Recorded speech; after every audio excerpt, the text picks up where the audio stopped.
Secondary School debates. Please, a round of applause for yourselves. Thank you so much. And for the schools that came early, I have something for you. All right? But please look at someone, give them a high five. Quickly, give them a high five. A warm high five. So let's warm it at a high five. Let's do that. Give someone a high five now.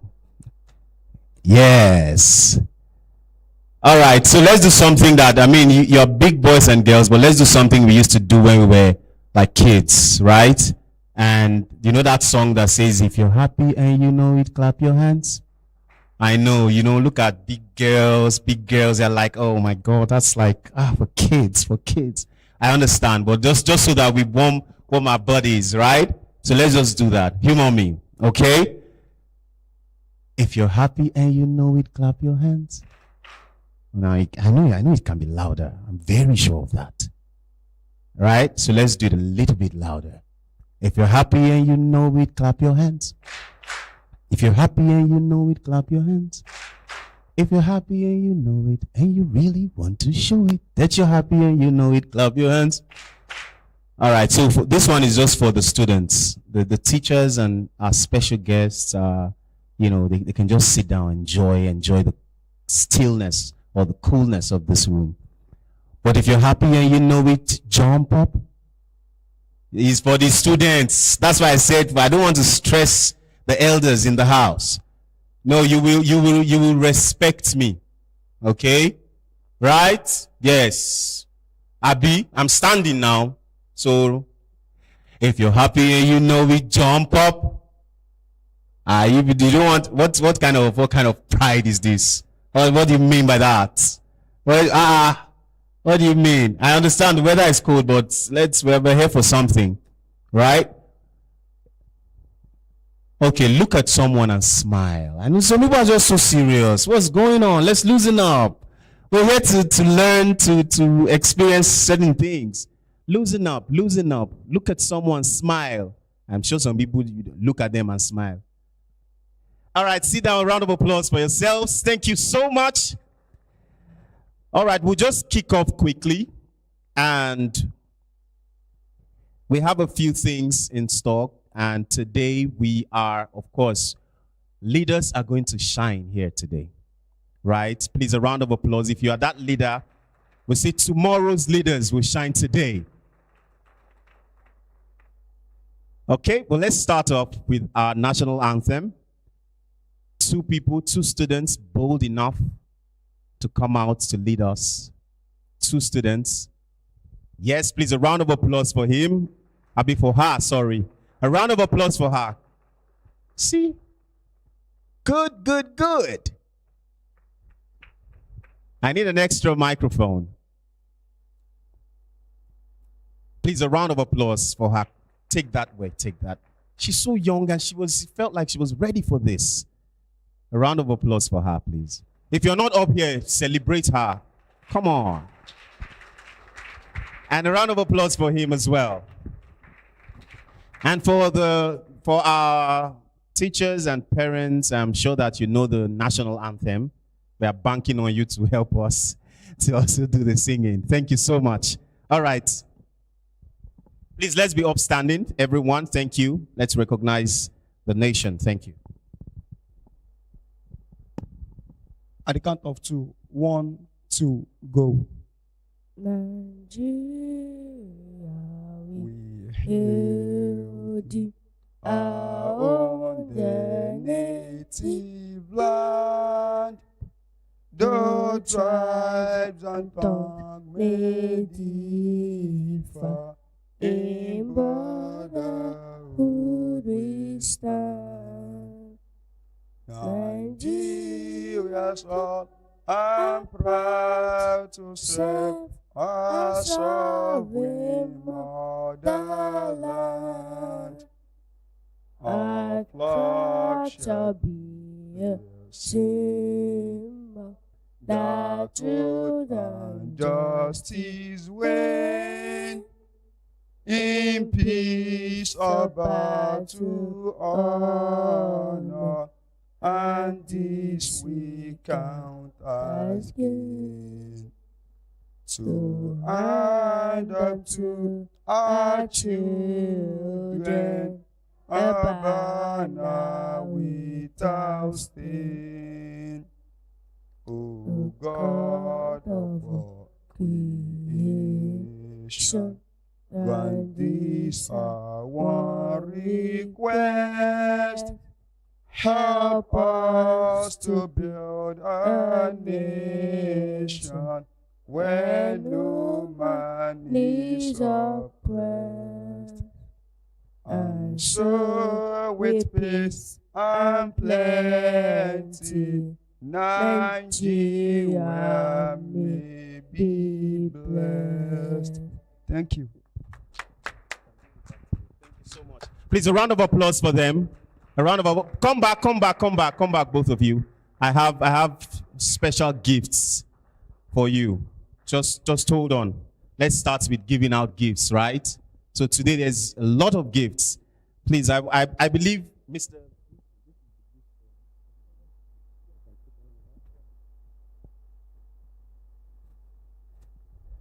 All right, please, a round of applause for them.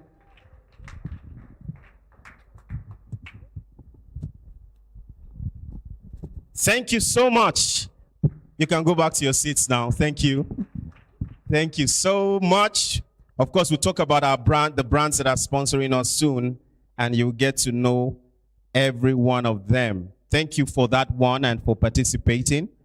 But of course, like I said, let's talk about some brands that have decided to support or sponsor what we're doing here. But before that, please, a big round of applause for the team at Dacurate. Please clap for them. This is good stuff. Each time I'm here, I always remember when I was way younger, you know. Back then, we used to do this, you know. I am here to protagonize the motion. Look for the, you know, big English, just so that the points are stronger. But please, thank you so much, Mr. Korede. Thank you so much for the good work you're doing. Please, a round of applause for him. And we want to say thank you to all our sponsors, individuals and brands alike, that constantly support us and sponsor us to do this. We say a very big thank you, but please, as I call the name of the brand, just help me thank them with a round of applause. All right? Amarak Technology Solutions. Amarak is a technology solutions, is a forward-thinking tech service provider dedicated to bridging Nigeria's digital divide in education and professional sectors. Their key offerings are equipment financing solution, enterprise IT solutions, ICT infrastructure development, and so on and so forth. Please, a round of applause, another round of applause for Amarak Technologies Solution. Thank you so much for your support. We really appreciate it. And another round of applause for Bolt. Yes. That's a name that needs no introduction, but Bolt has operations in over 50 countries and 600 cities and provide shared mobility service to over 200 million lifetime customers.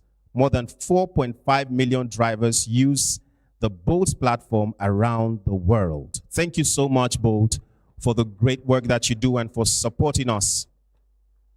And we have Babatunde Akin Moses. Babatunde Akin Moses, please, a round of applause for him. These are our partners that help us to make this happen. Babatunde Akin Moses is the CEO and co-founder of Sycamore, an award-winning peer-to-peer lending services, savings, and investment fintech platform that is bridging the gap in access to finance and investment options. Please, a round of applause. Thank you so much, sir, Babatunde Akin Moses, for your sponsorship. And DCSL Corporate Services Limited, please, a round of applause for them. Thank you. They're a limited company and they're a leading provider of corporate governance, company secretarial, regulatory compliance, and business advisory services in Nigeria. Please, a round of applause for them once more. Thank you so much. We have dignitaries and other guests coming, and as they arrive, we will do well to welcome them and celebrate them. Are our judges seated? Because I'm supposed to. I know that we have one of our beautiful, intelligent, amazing judge already seated. I wanted to know if other judges are here so that, well, let me find out a few things.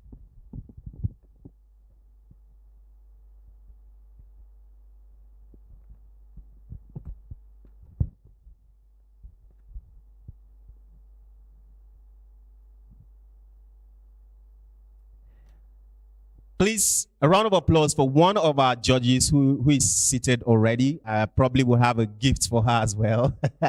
Okay, for, of course, being here so timely. Please, a round of applause for Damilola Taide Ayula.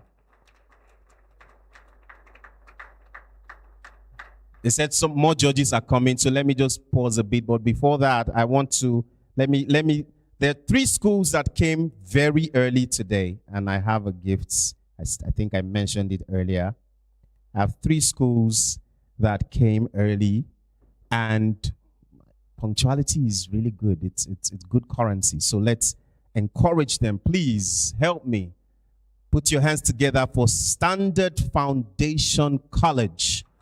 Standard Foundation College. Please, I want a gift bag there. Who's going to come? Where are you guys? You are. I thought you were not here. Maybe we made a mistake. Please come. Please celebrate them. A round of applause for them. A round of applause. And you didn't come early. You cannot clap again. What's going on? They are keeping the standards. Standard Foundation. Please. Thank you. Let's do that quickly. Indomie instant noodles giving up. No, they should come up so that we can have their pictures. No, we want to celebrate them. They are no, let's have them here. Please, yes, they are stars. They came early. Thank you so much. Yes. So the next time, do well to get here as early as possible. There might just be a car waiting for you. You don't know. Thank you so much. All right, please. Let's do that quickly. As we do that, the next school will be Redeemers International Secondary School. Yes. Are we good? Thank you so much. A round of applause for them, please. Thank you for coming early, arriving here early. Redeemers International, please come for your gifts.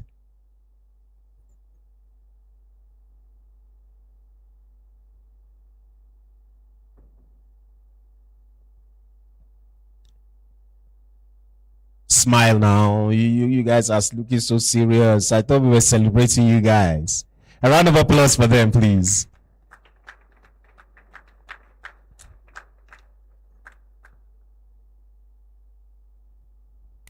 And the next school will be Value Spring College. Thank you, guys. Thank you.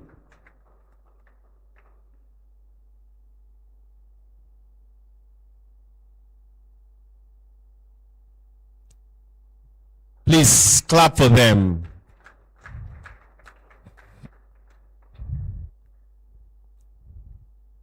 Okay, let's do it this week. Keep clapping until they get here. Don't stop.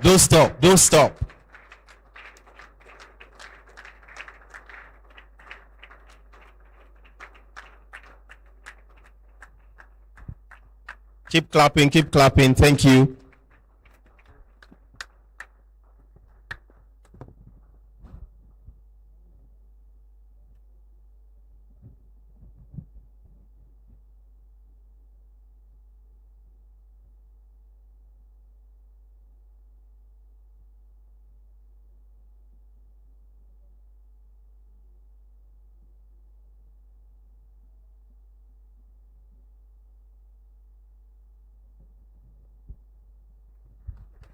Thank you so much. Thank you, guys. Please keep clapping for them. Keep clapping for them.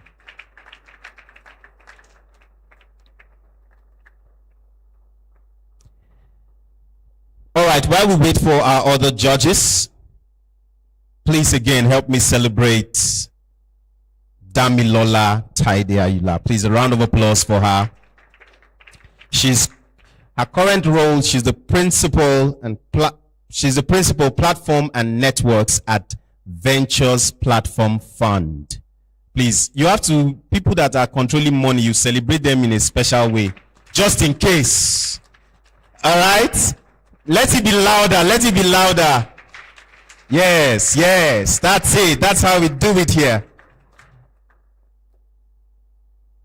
All right, she was born in Lagos, Nigeria. Damilola is an ecosystem builder with 13 years experience in technology space in Africa, with most of that time spent supporting and facilitating access to capital for high growth technology startups across different stages of growth.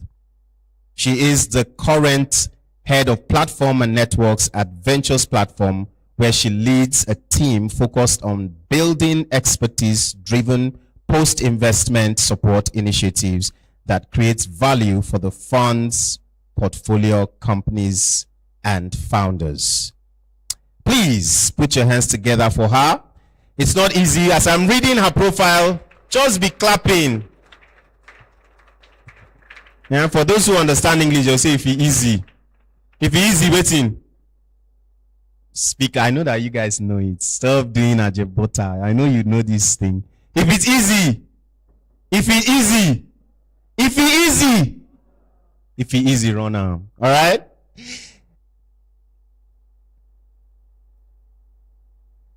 Let me just read one more line. It's long, you know. Her profile is quite full.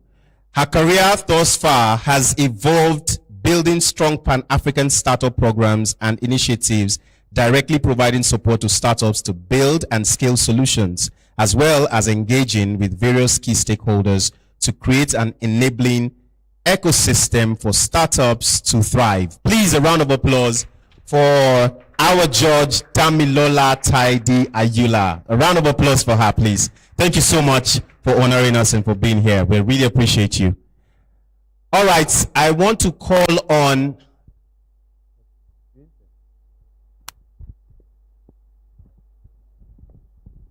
please, a round of applause for Atinuke. Atinuke, please come. Let's set the rules and let's start this business. A round of applause for her, please. Thank you. Thank you so much. Good morning, everybody. Okay, so I'm here to read out the rules for the competition. We know that for every competition, there must be rules and regulations. So please listen attentively. All students, teachers, and guests must conduct themselves respectfully throughout the event. Teachers are not allowed to speak to judges or the moderators during the debate session. So let me repeat that. Teachers are not allowed to speak to judges or the moderator during the debate session. Once the event starts, teachers are not permitted to interact with their contestants. They may only do so during official breaks. So please, our teachers, you are not supposed to interact with contestants during the sessions. All contestants will be seated in a designated area. I believe they are already, and are expected to remain there until the end of the event. To ensure proper coordination, guests must occupy only their designated seats. Okay, please do not clap or cheer while a school is still presenting. Applaud only when they finish speaking. Another rule is that when a contestant is called on stage, please clap to encourage them. Students are not allowed to leave the hall without a teacher's supervision. Well-behaved and actively engaged attendees may receive surprise prizes. Okay. Any school or teacher involved in misconduct may be asked to leave.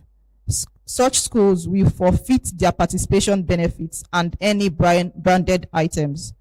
So any school involved in misconduct may be asked to leave. All schools must stay until the final announcements are made. Important gifts and awards will be presented at the end. Second to the last, do not move around during performances or speeches. Kindly respect everyone on stage.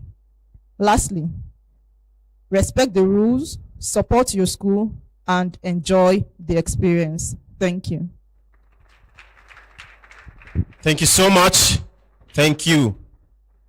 All right, please, a round of applause for Mr. Vincent.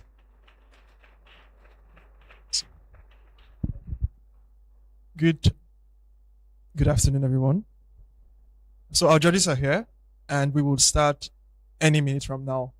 But before we begin, I just wanted to do a little recap for those who are attending for the first time.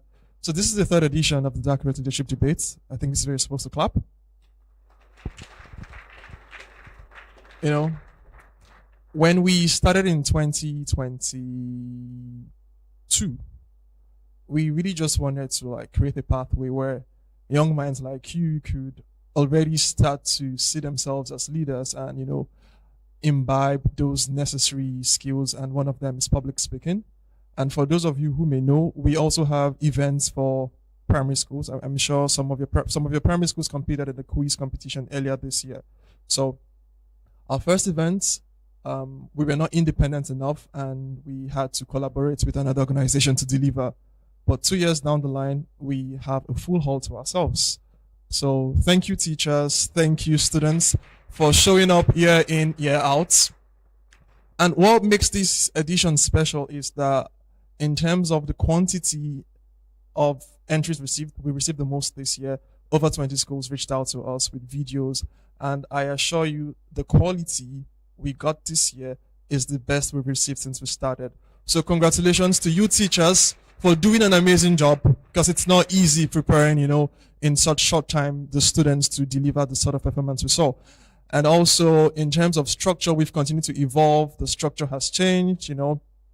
And then this year, like I said, we have a panel session because we understand that some of you are senior secondary school students preparing to write the SSCE next year. Am I correct? Preparing to write the UTME. You're already thinking about university, career choices in your schools, in your families. You're talking to your parents. So this year, for the first time, we have a panel session where we've brought some very beautiful industry names, and we will be discussing, you know, career choices, course content, and, you know, learning in general, digital skills as a 21st century Nigerian student. So it's a packed program. Please adhere to the rules and regulations as you had previously heard. And I wish us all a very, very successful event. And once again, congratulations to you teachers and students for the job done so far. So are you ready? No. Didn't you have breakfast? Are you ready? No, that can't be for students. Are you ready? Can't you do better than this? For the last time, ladies and gentlemen, boys and girls, are you ready for the third edition of the Dacurate Leadership Debate Competition? Let the show begin. Thank you. Round of applause. Thank you. Very well put. You know, when you're coming for a serious business, sometimes you should not talk too much, you know, so that what you have studied, it will not just, you know, if you know, you know. Back in the days when you're sent on an errand, you have to keep repeating it. No distractions, no side talks, no too much playing, so that you don't forget. Thank you so much, students. A round of applause for yourselves. Please welcome Mr. Jude Dike, the CEO, co-founder, Get Equity, as one of our judges. A round of applause for him, please. Thank you so much, sir. Mr. Jude Dike is the co-founder and chief executive officer of Get Equity, a leading investment infrastructure platform enabling access to private capital and fixed income opportunities across Africa. With over a decade of professional experience spanning engineering, fintech, and venture building, Jude has consistently focused on building scalable solutions that democratize access to capital. Please, a round of applause for him. Thank you so much, sir, for being part of what we're doing. It feels like today there's money in the house, okay? And it is a good thing. Our judges, they control, fintech, money, investment. So if you need, just in case you need some money, don't be afraid. We are here for you, okay? Right? That's how we do here. And some schools are going home with some money, right? So it's really about that. Let's not be afraid. Okay, so I'll just recognize the schools as we start off right about now. Please, a round of applause for Corona Day Secondary School, Lekki.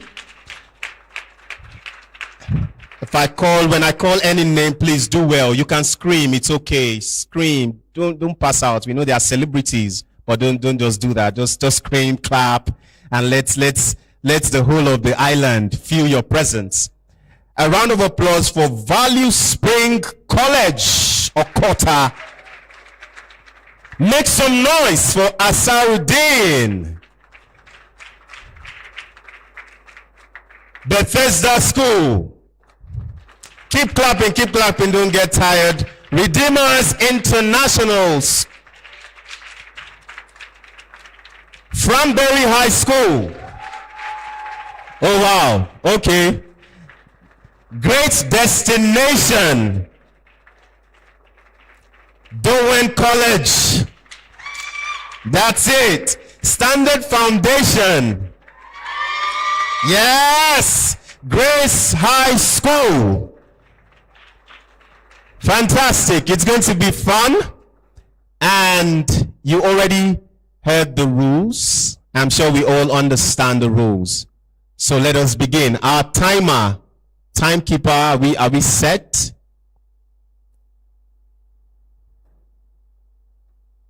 Are we good? Let us test run that so that we're very sure.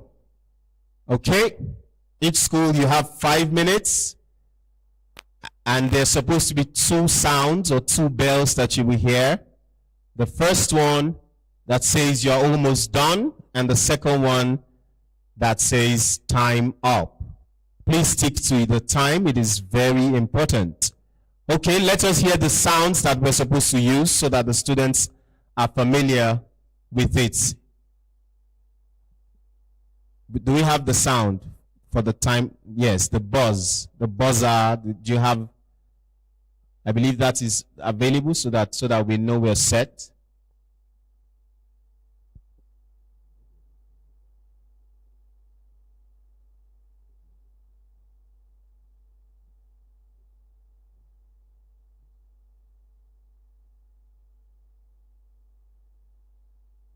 All right, we just kick off. Our judges, do you have something to say? 1 or 2 things to just encourage the students? Judges, judges.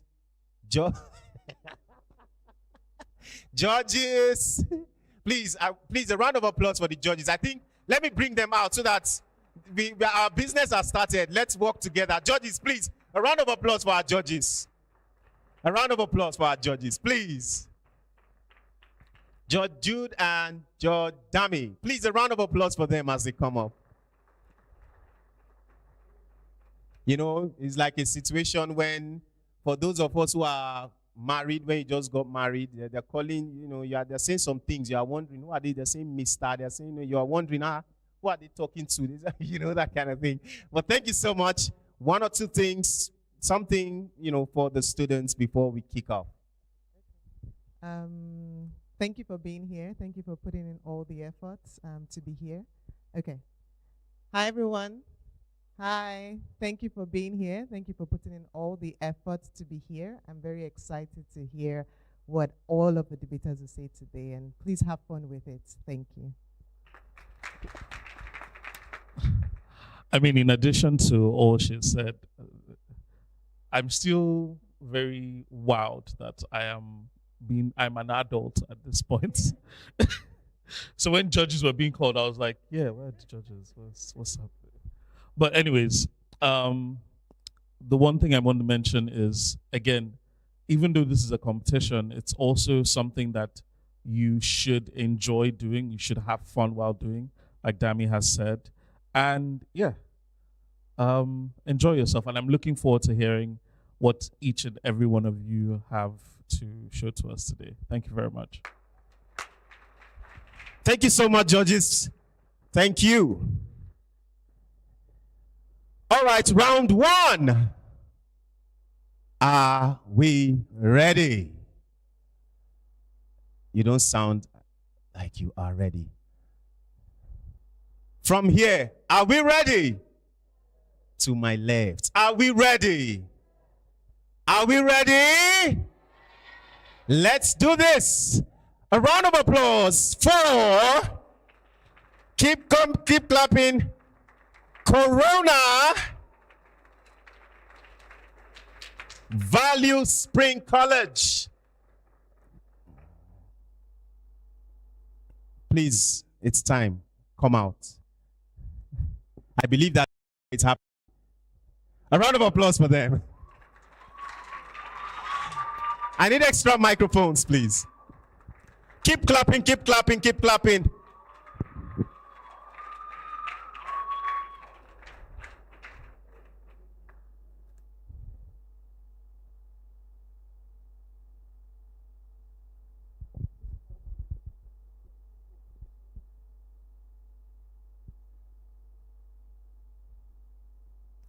All right, are we ready? Please, let's check our microphones. Sound? Are we good? Hello. Everyone is fine. All right, timer. Corona. 4. And of course, Value Spring against. And the topic, should the use of ChatGPT be allowed in Nigeria secondary schools? All right, the timer is there, okay? As much as possible, look at the timer, but I will also remind you. All right, so if you want to speak, best thing is come here and do, or of course, this is your main position so that we can get that. Of course, we're not saying just stay there, use the stage, all right, if you have to, but don't forget that. All right, are we set? We're set. All right. Wishing you all the best. Please take it away. Thank you so much. A round of applause for them. A round of applause, please. Encourage them. Thank you. Great, great, great.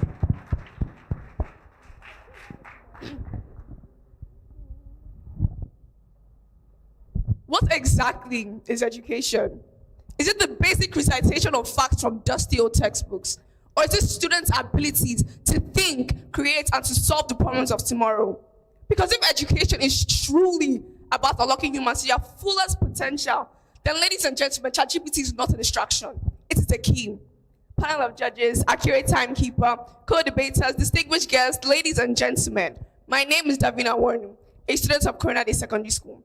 And I stand before you today to strongly support the motion that ChatGPT should be included in Nigerian secondary schools. To start things off, our education system is tired.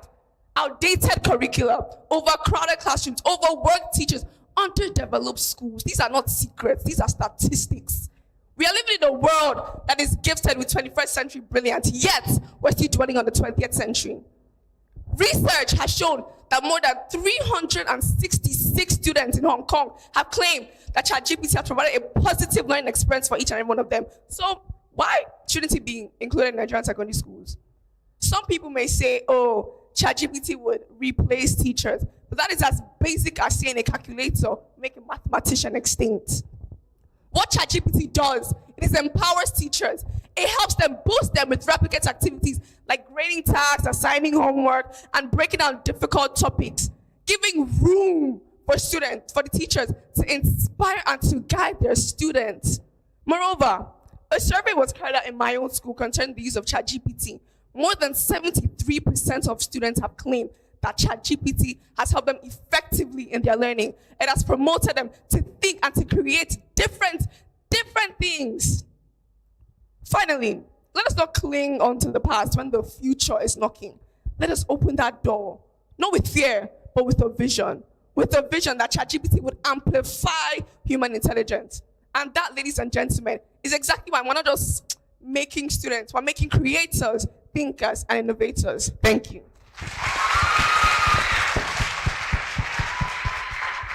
Imagine a teacher that never sleeps, a teacher that never gets tired, and a teacher that is always ready to explain.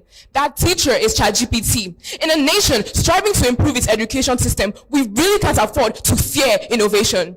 Good day, panel of judges, accurate timekeeper, co-debaters, and of course my audience. My name is Vivian Awotiwon, representing Korean Secondary School Lekki, and I strongly believe that ChatGPT should be allowed in Nigerian secondary schools, because denying it is like closing the classroom door on the future. We see in many schools, especially public schools, where teachers are overworked, classrooms are overcrowded with students, meaning that teachers can't explain concepts to students individually. According to India Today 2023, ChatGPT is a tool that allows students to type in questions and receive answers in a matter of seconds. This means that students can actually learn even when teachers are unavailable. ChatGPT also prepares students for a digital future. The world is changing quickly, and we see organizations implementing ChatGPT and artificial intelligence. According to Nairametrics 2025, the federal government of Nigeria implemented an artificial intelligence training for over 6,000 teachers to implement ChatGPT in their classrooms. This ensures that students in Nigeria are being equipped with information and are not left behind in this digital age. Some may say that ChatGPT is inefficient because it gives the wrong answers sometimes. Yes, artificial intelligence makes mistakes, and so do humans and teachers alike. Teachers can train students to work with ChatGPT and cross-check the answers given. Moreover, ChatGPT has developed newer versions that are more accurate and also more efficient. Teachers are also being trained on how to use ChatGPT and integrate it into their classrooms. The key is digital literacy and not fear. In conclusion, ChatGPT being integrated with the right mindset is going to be a great tool for innovation and academic excellence in Nigerian secondary schools. Thank you. Thank you. Value Spring.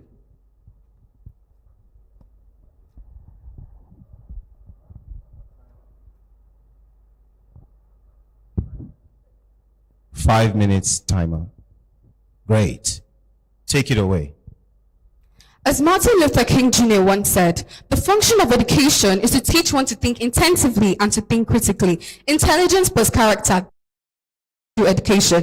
As we stand at the threshold of innovation, we must consider the blueprint of our educational foundation. Are we building a structure that fosters critical thinking or a facade that merely replicates answers? Ladies and gentlemen, picture, if you will, a canvas where knowledge is the brush and creativity is the palette. Do we want our students to be the artists or merely the hands that hold the brush for AI? My God, how did I forget the rules of engagement? Good day, Revered Chairman, indefatigable and incorruptible judges, ever infallible timekeeper, knowledgeable co-debaters, and my ever-rapt attentive audience. My name is Newman Isabella, a proud representative of Value Spring College. I stand before this august occasion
I will be against.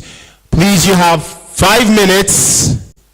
Okay? Watch the timer while you speak. And remember, that's your point. You can use the stage as you like, but make sure that you stand there as much as possible. I'm wishing you the best. Please take it away, Ansarudin and then Bethesda. Please, a round of applause for them. A round of applause, the energy. Thank you. Ladies and gentlemen, let's be honest for a moment. The world has moved on, but our classrooms are still stuck in the past. While other nations are programming robots, many of our students are still struggling to find chairs in an overcrowded classroom.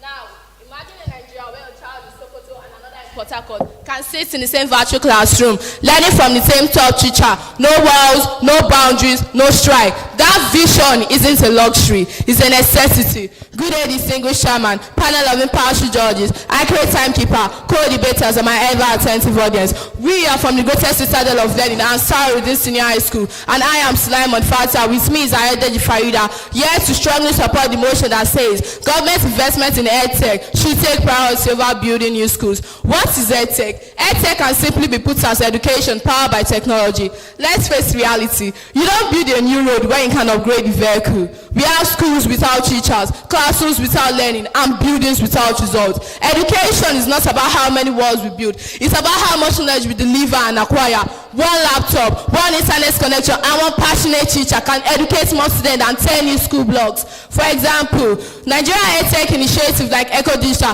transform 15,000 classrooms with smartboards and tablets, leading to 27% increase in enrollment. This indicates that rather than spending billions on building, it is best to invest in EdTech in order to improve the quality and reach of education instantly. In addition, when COVID-19 shut schools, the nations that had invested in EdTech kept learning alive. Nigeria, we paused. Why? Because we had built more walls than system. W.B. Yeats said, and I quote, "Education is not the filling of a pail, but the lighting of a fire." Furthermore, in rural Nigeria, millions of children still walk miles to the nearest classroom, if one exists. But with EdTech, distance disappears. A child under a tree with a tablet and data can access the same quality of information as one in an air-conditioned classroom. According to UNICEF 2023, Nigeria still has 10.5 million out-of-school children, the highest in the world. We can't build schools fast enough to reach them all, but with EdTech, they can attend virtual classes and use digital libraries without waiting for new schools to be built. In India, a personalized digital data delivered 1.9 years of learning in just 17 months. This shows how EdTech helps special students access tailored resources. The truth is simple. Education has changed, yet our approach remains trapped in the past. We keep playing bricks, raising walls, and calling it progress. While the real revolution, the digital one, waits for attention. The world is no longer moved by blackboards. It is driven by screens, codes, and connection. Like, the question before us is not whether new schools are important, but whether they are enough for the challenges of this century. Like my colleague rightly said, you don't build a new road when you can upgrade the vehicle. Investing in EdTech is like upgrading the car rather than endlessly expanding roads. It's about efficiency and smarter ways to use what exists. About 70% of schools worldwide use digital tools for learning. The global EdTech market is projected to reach $404 billion by the end of 2025. The future belongs to those who can think critically, adapt quickly, and use technology wisely. Alvin Toffler said, and I quote, "The great growing engine of technology, the great growing engine of change is technology." This means that with limited budget, EdTech provides a cost-effective way to improve education quality and access simultaneously. According to Business Research Insight 2025, the EdTech grows globally at 20% annually, proving sustainability. In the age of information, the classroom should be as connected as the world outside. The illiterate of the 21st century will not be those who cannot read nor write, but those who cannot learn, unlearn, and relearn. A new school without digital capacity is like a library without books, outdated and unprepared for tomorrow. We must therefore rethink our priorities. Let the government invest first in smart learning, internet connectivity, and in training teachers to use technology effectively. A nation's true classroom is not made of cement. It's made of curiosity, connection, and the courage to learn without limits. Distinguished judges, ladies and gentlemen, the world has moved beyond walls and chalkboard. This debate is not about rejecting schools. It's about redefining education priorities. Imagine a child in a distant village eager to learn. Will she wait for a building that may take years to appear, or will she connect to a teacher through a tablet today? The nations that lead tomorrow are those investing in knowledge, not just classroom. Technology is not the enemy of education. It is its evolution. If we keep building only schools, we will graduate students to a world that no longer exists. But if we invest in EdTech, we prepare minds, not just few buildings. We connect the village child with the global classroom. We turn limitations into opportunity. So let's not build more walls. Let's build bridges to the future. That's why government investments in EdTech must take priority over building new schools. Thank you.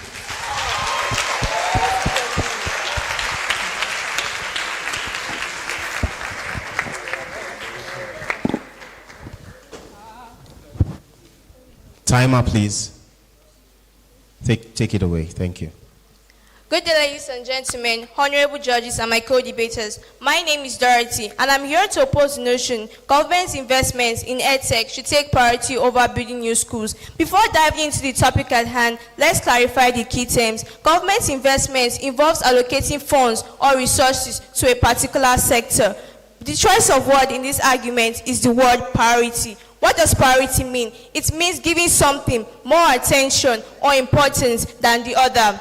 EdTech involves the use of digital tools and resources for learning, and building new schools involves constructing infrastructure for learning. Are you aware that Nigeria has a staggering 18.3 million out-of-school children? This alarming figure accounts for a large portion of our population. These, among others, are the reasons why we need to build more schools. 1. Supports well-being. Schools offer facilities for physical education, counseling, and other support services that help promote the overall well-being of a child. 2. Fosters communities. School creates opportunity for social interaction that are necessary for a child's development. Let's talk morals. In physical school, students are taught respect for their teachers, peers, and even the school authority. They also develop a sense of responsibility by meeting deadlines and completing tasks. Will you know that technology usually deals with screens? Do you know what increased screen time can cause? It can cause headaches, fatigues, destroy sleep patterns, and more. I would like to leave it to my partner to continue from here. Thank you. In addition to what my partner just said, here are my points. Health effects of technology. Research tells us that the amount of young people using glasses has increased from 25% to 42% from 2015 to 2023, according to World Health Organization. This is due to an eye defect called nearsightedness, and it is caused by the excess amount of screen time given to kids today. Government investing more in edutech could increase the chances of more young people falling prey to nearsightedness. Secondly, schools isn't just a center for learning. Schools don't just teach lessons. They train their students, build their character, and inculcate moral values like discipline, honesty, obedience, etiquette, and code of conduct, etc. Someone doing online lessons may get the information he needs, but the extra people skills and social skills will be lost due to the lack of social interaction. Lastly, addiction to gadgets. Psychologists tells us that over 50% to 60% of Nigerian teens are getting addicted to their phones. And it is contradicting with their time for learning. This is because and it is contradicting with their time for learning. Government investing more in edutech could increase the amount of young people getting addicted to their phones, which will hinder their learning instead of improving it. I will leave it to my partner for the conclusion. I would like to educate you on something. According to the Bloom's taxonomy, we have the 3 domains of learning, which are the cognitive, the affective, and the psychomotor. The EdTech would only usually handle the cognitive aspects. What then happens to the affective and psychomotor aspects? I now ask again, in underserved communities where they hardly even have cell phones, know how to operate them, data or network, how will EdTech even work? I rest my case. A round of applause for them. A round of applause. Come on, keep it coming. Wow. Amazing. Oh my God. Wow. This is getting more interesting. Redeemers International A round of applause for them. From Berry High School. A round of applause.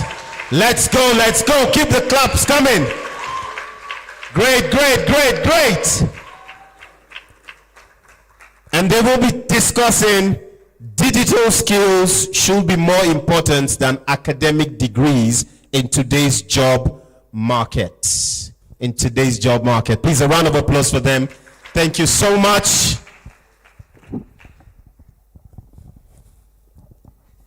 All right, you have 5 minutes, and this is your starting point. As much as possible, please stay there, but of course, use the stage. I believe there's some marks for that. Also use the stage. Okay, please a round of applause for them. And Redeemers will be going for, Frank Berry will be going against. I wish you all the best. Not too long ago, people were told that they needed an academic degree to make it in life. Back when success was measured by certificates and people spent their whole lives chasing titles to frame on a wall and call it fulfillment. But today, a teenager with just a laptop and internet access can build an empire before they even finish school. Because you see, the world has changed. Our mindsets haven't. In a world whereby robots are writing essays, designing buildings, and even diagnosing patients, holding a paper degree without digital skill is like bringing a sword to a gunfight. Good day, respected judges, accurate timekeeper, my co-debaters, and my ever-attentive audience. I am Miracle Dan Ene, a representative of Redeemers International Secondary School and a proponent of the motion. Digital skills should be more important than academic degrees in today's job market. My academic degrees are referred to formal qualifications entering universities that shows one has studied and passed in a specific field. And by digital skills, I mean the ability to use technology to create, communicate, and solve problems. Skills like coding and data analysis. Now, here's why digital skills are more important. According to a study by the National Skills Coalition, a staggering 92% of all jobs today require digital skills. In Nigeria alone, a World Bank report projects that by 2030, over 45% of jobs will require digital competence across sectors like agriculture, manufacturing, and services. Yet a recent survey revealed that over 85% of Nigerian students lack basic digital literacy, making them unqualified for the very jobs our economy is creating. Now, let's talk about why digital skills should be seen as more important. Academic degrees might fit you into existing systems, but digital skills lets us build those systems. Academic degrees might fit you into places where they tell you what to do, but digital skills gives you the ability to create them. Degrees fill positions. Digital skills create them. Digital skills build problem solvers, thinkers who see beyond the obvious. And that, without question, is something no academic degree can give.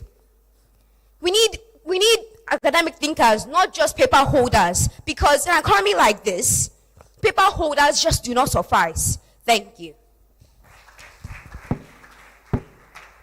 Speaking of creations, right here in my hand is what defines the modern job market. Not the certificate on the wall, but the skills behind this screen. Good day, all protocols duly observed. I am Oluwakaiko Ansoji, the second speaker of the supporting side. As my partner has rightly established, degrees may open doors, but digital skills, however, keep you in the room. Now, my opponents may dare to argue that degrees provide discipline and structure.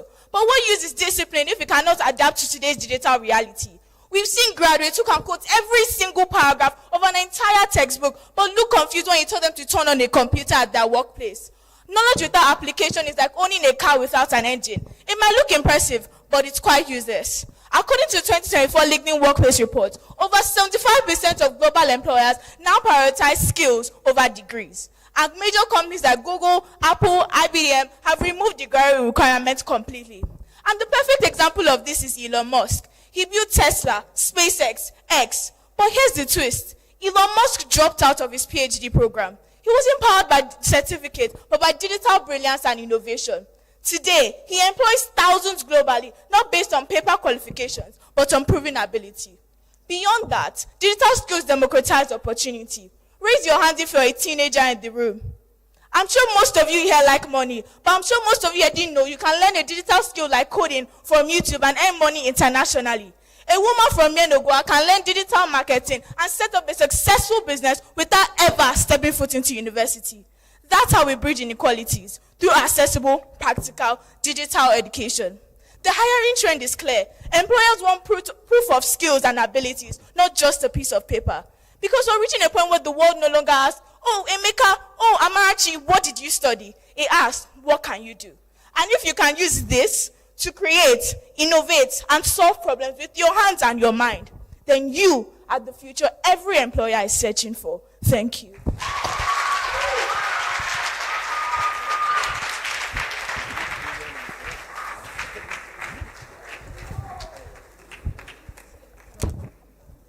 All right, take it away.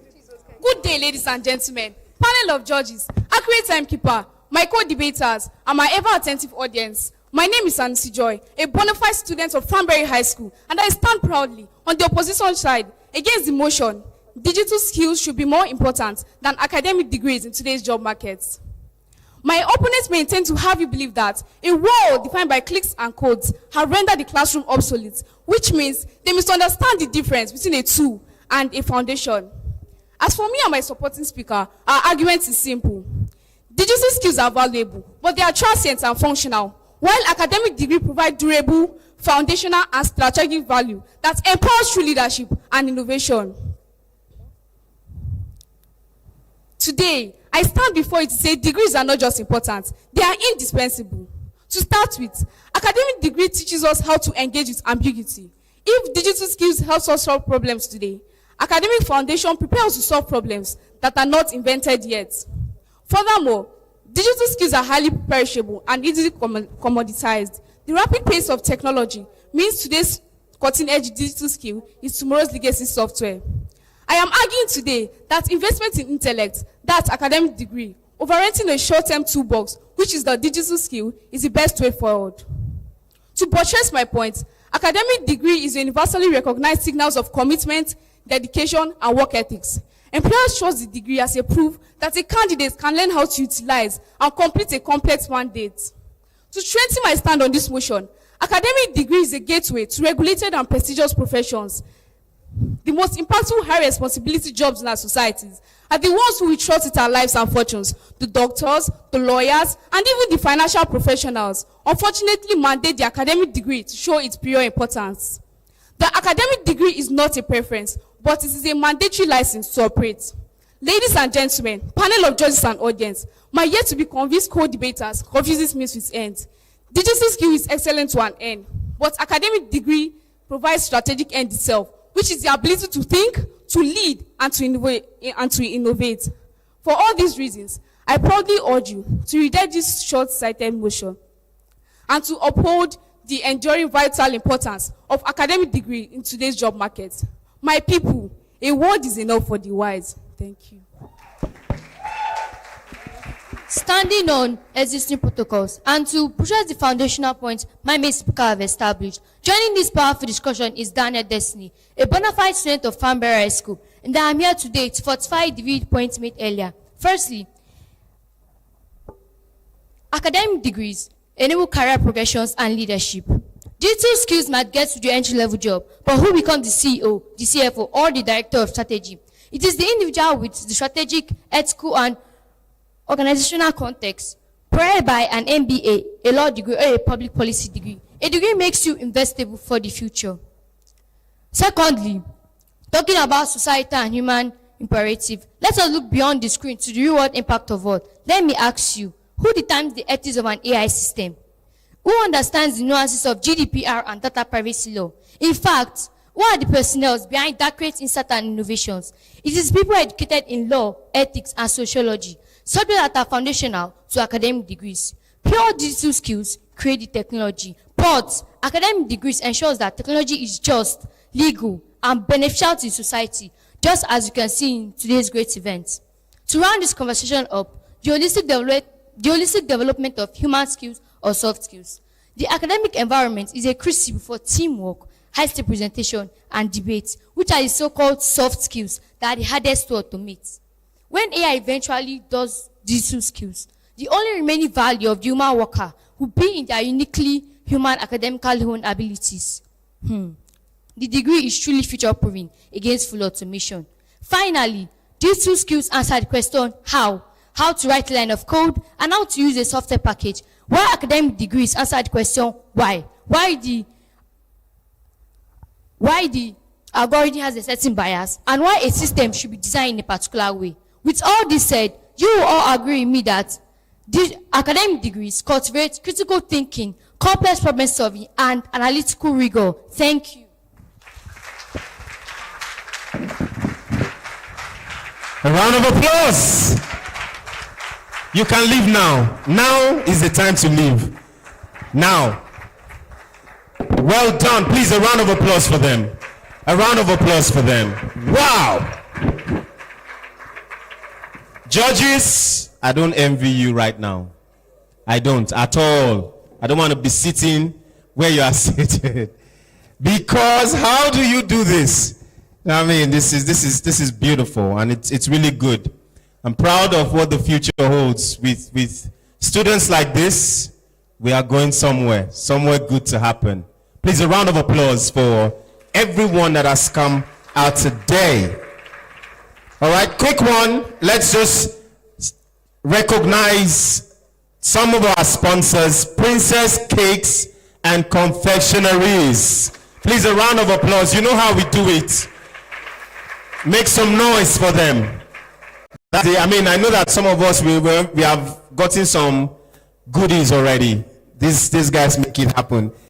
SKLD Integrated Services, a leading trade and manufacturing company. Please, a round of applause for them. Thank you so much.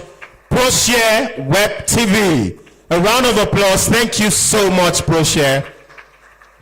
Dr. Mills, one of our proud sponsors. Please, a round of applause for Dr. Mills. Matsek Caterers, finger licking food.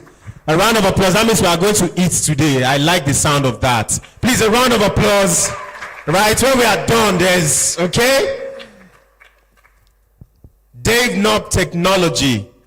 Please, a round of applause for them.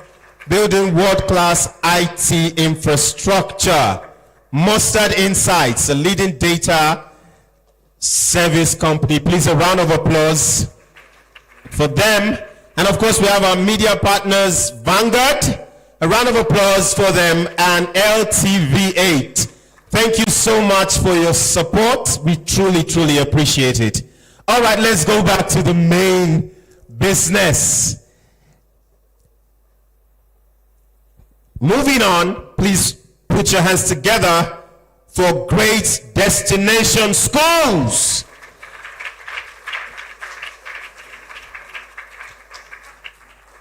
Clap. Are we getting tired?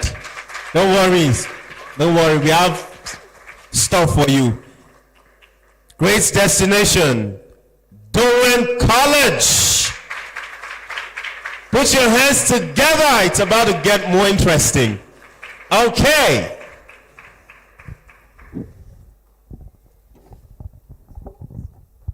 Great. You have 5 minutes. You know the drills already. And I'm wishing you all the best. And of course, Great Destination is starting for and Dowen against. Take it all out. Thank you. Congratulations in advance. Please put your hands together for all of them. Put your hands together for them. All right, you can take the stage now. Thank you. Whenever you're ready. Social media has made us so connected to the world, yet so disconnected from our books. These words remind us of the growing reality facing Nigerian students today. Good day, panel of judges, accurate timekeeper, my co-debaters and esteemed audience. My name is Aklaya Wakshama, and I stand here to support the motion that says the rise of content creation has led to the decline in the academic performances of Nigerian students. Before I dive into my point, I would like to define the two key terms in today's motion, which is content creation and academic performance. Content creation is the act of creating content, such as videos, blog posts, and tweets, and posting them across social media platforms. Academic performance is how a student performs in their education, whether excellently, fairly, or poorly. Firstly, cyberbullying is a major problem that comes with content creation among students. When students create videos or content and post them, others online may mock them for how they look or the things they say. This will lead to low self-esteem and depression, and in turn will cause the students to perform poorly in their academics. A BBC Africa Eye documentary featured Nigerian students who confessed that cyberbullying negatively affected their confidence in class and their motivation to study. Secondly, there has been a shift in the focus and aspiration of Nigerian students. Most Nigerian students see content creation as an easy route to fame and wealth. They shift their focus and aspiration from a solid career foundation to becoming a content creator. In 2023, a popular TikTok skit maker confessed that he had to drop out of school so he could focus on content creation full-time. These ideas are due to an overexposure to other successful content creators. In addition, content creation can be seen as a major distraction to students. Many students are more concerned with growing up their accounts across social media platforms such as TikTok, Snapchat, and Instagram rather than performing academically excellent. They will spend hours making videos and posting them online instead of studying. In 2023, a report by TechPoint Africa showed that Nigerian youth aged 16 to 24 will spend an average of 4 to 6 hours on social media, with TikTok ranking as the most addictive platform. Obviously, this will result in low grades and poor academic performance. I would like to call on my supporting speaker, Mercy Okpai, to continue from this point. My name is Mercy Okpai. As my chief speaker has rightly stated, content creation has become a major source of distraction. Instead of going for lectures or reading, students spend hours shooting videos, editing skits, or scrolling through social media for trends. TikTok and Instagram has replaced our textbooks and libraries. Even in classroom, they tend to focus more on the number of comments and likes they got, rather than listening to what their lecturer is saying. Tell me, how can academic performance possibly increase when their attention is divided between the classroom and the camera? Secondly, the psychological and social pressure from online life weakens academic performances. Nowadays, we see students fighting over likes, views, and brown deals.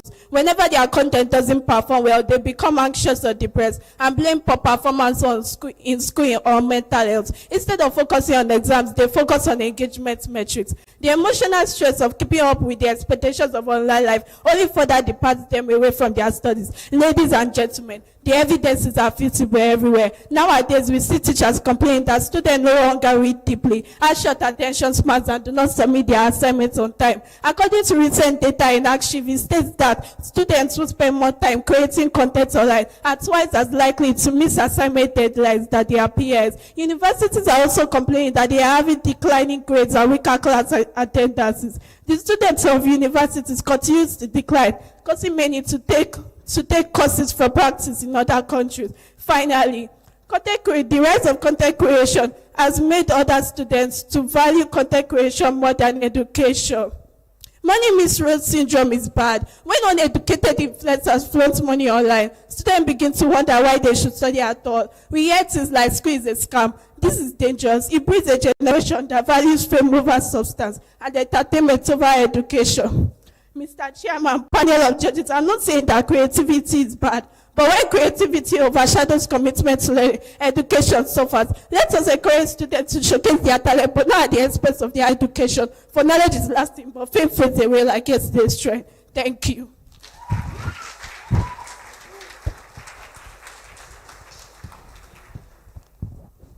Please, timer. All the best. They say content creation is clean academics, but tell me, how can light dim the sun? How can creativity be a curse in a generation built on innovation? How can the very tools that teach, connect, and inspire suddenly become the enemy of education? If learning has moved from the chalkboard to the keyboard, from the classroom to the camera, then maybe, just maybe, the students didn't fail school. School failed to catch up to the students. At this junction, it is necessary for me to give respect to whom respect is due. And for this reason I say, good day, esteemed panel of judges, accurate timekeeper, co-debaters, and my ever-attentive audience. My name is Justin Ojo, and today I stand, not as a defender of distraction, but as an advocate of digital evolution, to passionately speak against the motion which says the rise of content creation is leading to a decline in academic performance among Nigerian students. Now, before we crucify TikTok, bury YouTube, and sentence Instagram to life imprisonment, let us pause and ask ourselves, is content creation truly the problem, or are we simply allergic to evolution? Every era found its new tool and feared it. When televisions came, they said it to rot young minds. When calculators arrived, they said students to stop thinking. Yet here we stand, more connected, more informed, and more inspired than ever before. What do you call content? I call creative learning.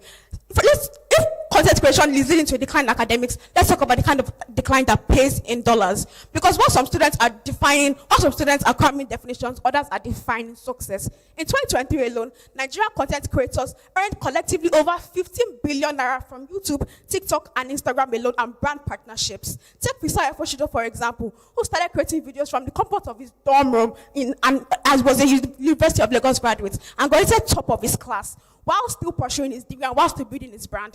Or even Kiki, the lifestyle and fashion creator who began building a brand while pursuing a degree. Or even Damlola Adejumo, who started creating educational videos to help her peers understand biology.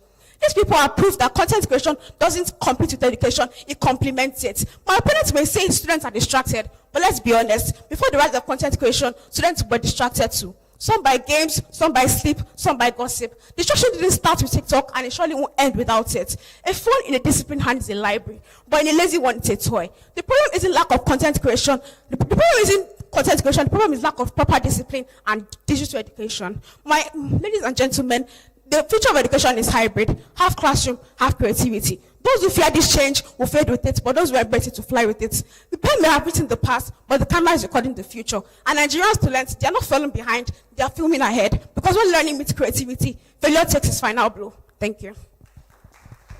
All protocols duly observed. My name is Umde Makonji, and I stand here parallel to the world and perpendicular to the ground to vehemently object to the motion that states that content creation is causing a decline in academic performance in Nigeria.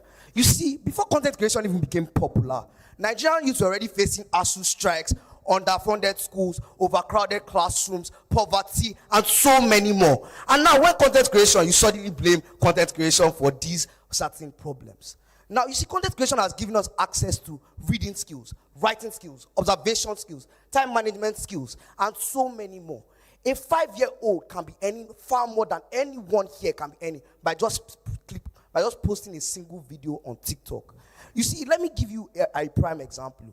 Rodney Ume started his content creation journey when he was just in the University of Benin. At first, it was just a joke, but now his net worth is over hundreds of thousands of dollars. Another prime example is one that we know as Emmanuel Samuel.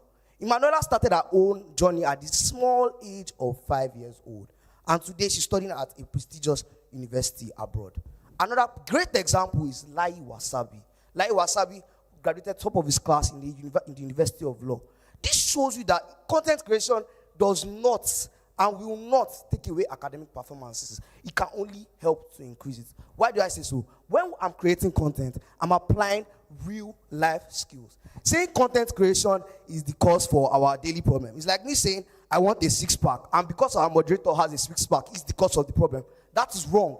You see, content creation allows us to apply our everyday skills in our everyday life. A prime example is ULesson, which advertises teachers, students. Students can teach ourselves ICT, math, further math via ULesson through content creation. All the sponsors here that are sponsoring this program, how do we get to know about them? It is through content creation. And if you come here saying content creation is leading to academic performance, is leading to a decline in academic performance, I tell you, I object. Thank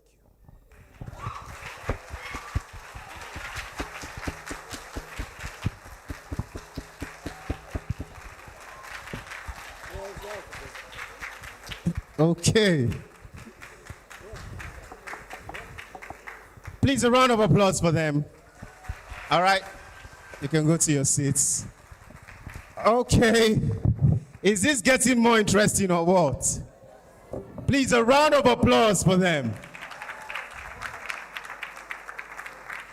If you are here today and you feel like you are just here to sit down and don't want to clap, I just need you to know that, okay? I want you to know. But I think I will arrest that young man. Let me not. There was a whole back conversation that happened. I didn't know that he had a plan. Just now. Can you imagine this man? All right. Let's go on. Standard Foundation College. Please, a round of applause. Make some noise. Encourage them. Come on, keep it coming. Grace High School. Clap for them. Come on, let's do this. Let's do this. Let's do this, guys. Let's not get tired. And they'll be discussing, given the Nigerian context, traditional classroom learning is more relevant than online learning. Standard Foundation College for and Grace High School against. Wishing you all the best. Timer, please. We're good? All right. Take it away. I may be mathematically calculated, geographically located, and scientifically experimented. But one thing is certain, I'll never be debated. Yes, ladies and gentlemen, I'm here not by mistake, but by mastery. I'm here to debate. But before I launch my words into the wind of wisdom, permit me to honor this great mind. To the speaker, I salute you. To the judges, I bow in respect. And to my fellow debaters, I say may the best mind win. Good, distinguished Mr. Chairman, erudite panel of judges, accurate timekeeper, good debaters, and my ever attentive audience. Good day. I am Otuso Esther. Beside me here is Ayolo Oluwaseun, proudly representing Standard Foundation College. Today we rise to strongly support the motion which states, given the Nigeria context, traditional learning is more relevant than online learning. However, Einstein once said, education is not the learning of facts, but training the mind to think. And I ask you, can the screen train the mind to think? Before the internet turned bedroom into classroom, traditional classroom built nation. From the missionary schools of Badagry in 1842 to modern institutions like the University of Ibadan, educational roots were nurtured by physical presence, mentorship, and moral learning. Our teachers do not merely teach. They mold character, they correct behavior, and they inspire purpose. As Malala Yousafzai once said, one child, one teacher, one pen, and one book can change the world. Not just one app, not one phone, but one teacher. Let's face reality. According to the National Bureau of Statistics 2024, more than 60% of the rural students lack internet connection, and almost half of the Nigerian homes experience daily power outage. So how can online learning be more relevant when many students cannot afford a stable connection? Relevance is not what is trending, it's what is working. And in Nigeria, traditional classroom learning work better. Let me use myself as an example. During the COVID-19 lockdown, I joined online classes. At first, it felt so exciting, studying from home, but the reality, different story. One moment, my network paused. Next, no data. Just when I tried to reconnect, NEPA struck. Meanwhile, my classmates who lived in areas with distant connection moved ahead while others lagged behind. That experience taught me something. Technology can fail, but a teacher in the classroom will always be present. No buffering, no login issue, just real teaching, learning, and connection. Thank you, Esther. I am Ayolo Oluwaseun, and I'm going to begin with a simple truth. Education is not just information, it is formation. In a typical Nigerian classroom, a teacher is not just an instructor, she is a guide, a mentor, and sometimes even a second parent. Yes, she sees fear in you when you do not understand and patiently explain again. Now tell me, can a computer notice your struggles? Or can a mute team tell your confusion? Of course not. Now, let's examine Nigerian reality. How efficient is online learning with unstable electricity and data that finishes even before lecture begins? Or how can a student learn a chemistry practical when the internet decides to reconnect? How can a boy in the rural area attend classes when the phone is being shared by 5 other siblings? Tell me how. How can learning succeed when the internet fails? They often call it digital learning, but in Nigeria, it feels like digital struggling. Yes, they say it promotes comfort, but it causes confusion. It promotes progress, but it causes distraction. It promotes freedom, but it leads to procrastination. So while others choose Wi-Fi, we say, why try? While they choose signals, we say sense, because that is the true spirit of Nigerian learning. In conclusion, education is not a download, it's a dialogue. While online learning may probably be the future, Nigerian reality still depends on the structure, relevance, and connection that traditional classroom provides. And they say online learning is the future, but I ask, whose future? Is it the students in Lagos with the Wi-Fi or the one in Zamfara studying under a mango tree? So I tell you, until Nigeria can give access to affordable data and stable electricity, online learning still remains an exclusive privilege, not a national solution. So with this coherent, factual, and practical point of ours, we firmly affirm that given the Nigerian context, traditional classroom learning is more relevant than online learning. Thank you.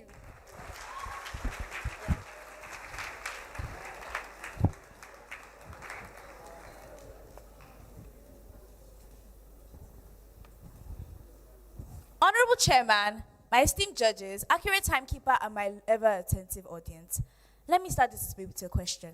What makes an education relevant? Is it the chalk on the blackboard? Is it the age-old classrooms? Or is it the ability for us to prepare our students for today and not just tomorrow in a world that's evolving at a digital pace? But Before I go deeper into today's arguments, let me start by defining the key terms. Traditional classroom learning refers to education that takes place face-to-face in a physical classroom, while online learning refers to education that takes place through the internet using tools like phones, iPads, and computers. And relevance can be defined as the something needing to be in a certain situation. And in Nigeria, this simply means accessibility, adaptability, and future readiness, which is basically everything that online learning has to offer us. And so I, Berdugo Ayokumi, I'm here today to tell you exactly why traditional classroom learning can never be more relevant than online learning. Let's get into it. Firstly, online learning provides education continuity even in crisis. Like in 2020, when COVID-19 swept the streets of Nigeria, schools were closed from March to September, depriving over 50 million students of education, one of the largest disruptions in Africa. Yet, while the school buildings were closed, the internet remained open. Using platforms like Edmodo, thousands of students, including many here, were able to continue their education. My opponents mentioned we're talking about the future. Let me just say this. Edmodo has helped a lot of us here. If not, how would I get to this stage in life? Secondly, it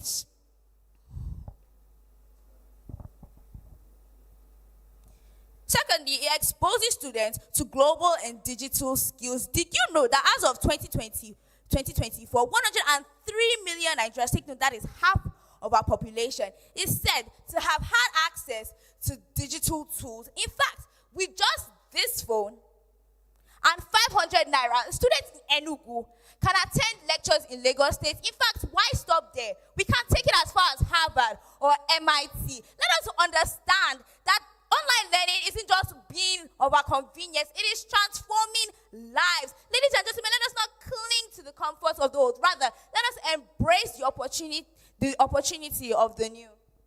Because in a nation like Nigeria, where economic imbalance continues to widen, online learning has become more than an alternative. It is now a lifeline. Countless families can barely afford school fees, transport costs, or accommodation. Yet, online learning is breaking these barriers. Traditional classrooms often exclude those who can't afford to attend, but online learning gives every child, despite the background, a fair chance to succeed. My name is Okema Jasmine, and I stand here today, no, not just to oppose the motion that says traditional classroom learning is more relevant than online learning, but to challenge an outdated mindset that limits what education could truly be. As a matter of fact, beyond affordability, online learning is actually shaping the kinds of Nigerians the future demands. Digital citizens. So the modern world is powered by technology, which means the jobs of tomorrow require digital skills, researchability, and independence. Guess what? Online learning naturally builds these qualities. It trains students not just to memorize, but to think, explore, and innovate. And guess what? This transformation isn't theoretical. It's already happening right here in Nigeria. In Lagos, the Eco Excel initiative has equipped Nigerian teachers with tablets containing up-to-date digital content, giving them real-time access to improve teaching materials all across the world. This move has led to remarkable improvements in underprivileged schools, showing that online learning doesn't replace teachers. It empowers them. And beyond national programs, online platforms like Coursera, Khan Academy, and edX are giving students access to courses from top universities. I mean, imagine this. A student in Jos learning a business strategy from Princeton, opportunities that no single classroom in Nigeria could ever provide. Online learning makes education adaptable, accessible, and affordable. 3 things that traditional classrooms struggle to achieve in our nation. So, ladies and gentlemen, when we speak of relevance, let's be honest, distractions are everywhere. Online learning teaches self-discipline and control, skills that traditional classrooms still struggle to achieve in our nation. And with that, we urge you to accept our side of the motion. Thank you. Wow. Round of applause for them. You can go to your seats. Wow, wow, wow. Please keep clapping, keep clapping. Keep clapping. Oh my world. Just amazing. I must say, just beautiful. All right, moving on. I would want to, okay, I already did this, but let's talk a bit. Okay, judges, over to you. We're waiting for you now. I believe that's the next thing. so that we know which schools made it to the next round.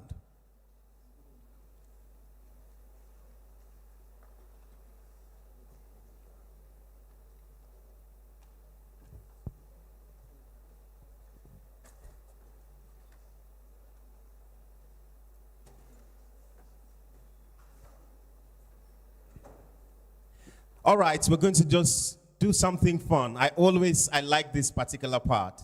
Okay, I have several gifts here and I want to give them away. But if you've been here before, you know that we always have this time when we ask questions and whoever answers gets something from me. Are we ready? No, you don't sound like you want some gifts. Are we ready? All right, I have a question. A few questions, actually. So if you know the answer, I want to see your hand up. Just signify by a raise of hand. Parents, our distinguished guests, please feel free to join us. Okay, question number 1. Are you ready? Question number 1.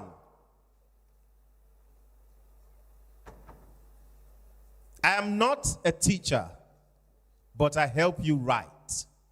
What am I? Yes. You can answer from there so that I don't stress you. A pen. Is that correct?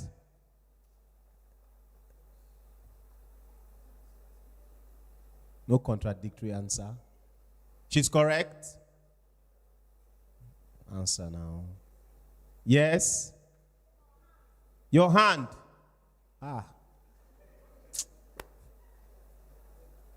Yes. ChatGPT. Yeah, a smart young man. Abby. A pen, please, a round of applause for her. Come and take your gifts. Come and take your gifts. Come and take your gifts. Wow. Okay, bring her gift. I want to present it to her so that she's a celebrity today. A round of applause for her. She's so bold. I'm so proud of her. Come on, come and come, paparazzi. Yes. Let's take a picture together. Thank you. A round of applause for her. Yes. Go home and enjoy yourself today. When you go home, don't do anything. Just enjoy yourself, okay? You've tried. Question number 2. I am full of words and pictures too. Open me up to learn something new. What am I? Yes, yes. Who should I call? Yes, you with the glasses. A book. You're close, but not really. Who? Yes, you. A textbook. Yes. You. The young man with the glasses. Yes, you. A storybook. Yes. Yes, you. No, you in front. Yes. A textbook. All right, she got it initially, so put your hands together for her. A textbook. I just wanted, someone might just say something interesting. So come and take your gifts. A round of applause for her.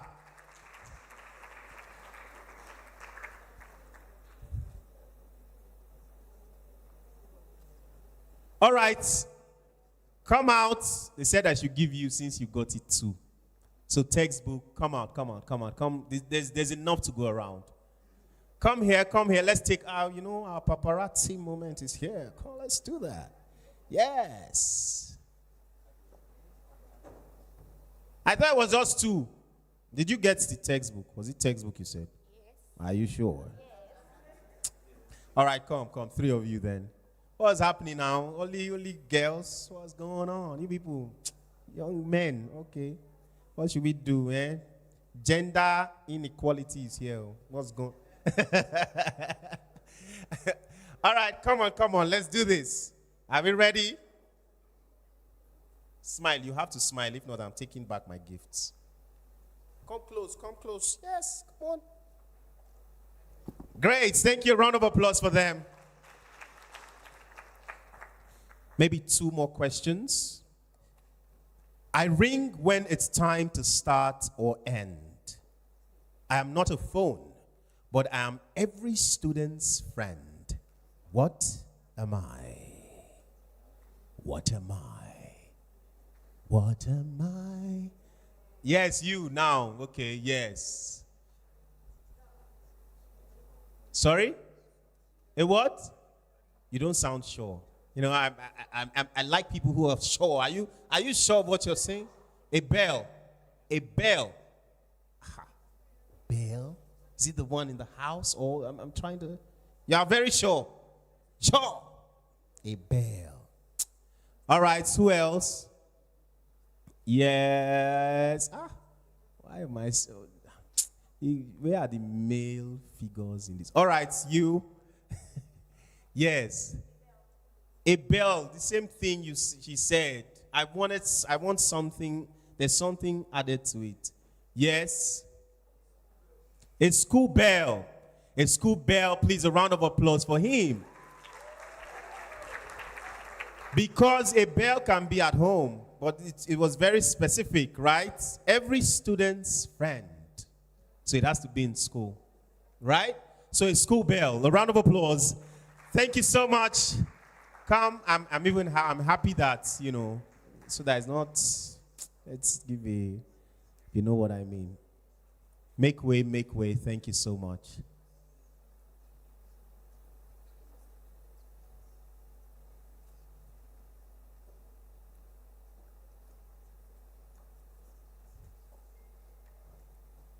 Yes, come, our paparazzi is here.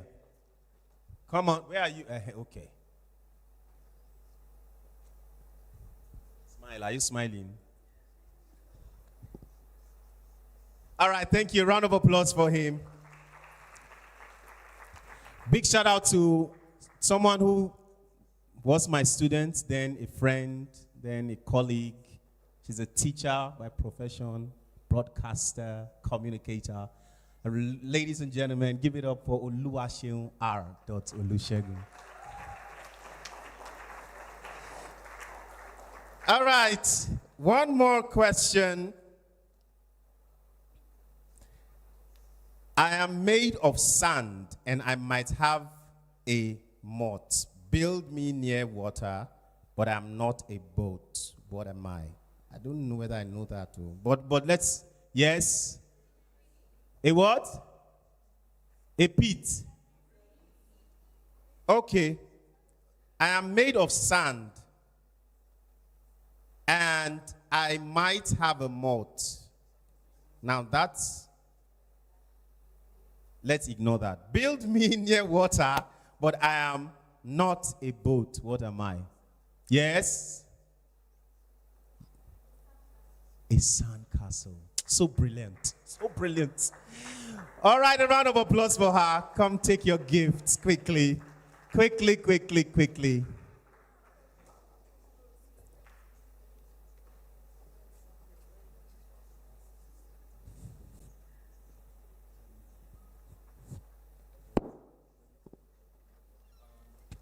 All right, how many gifts do I have there?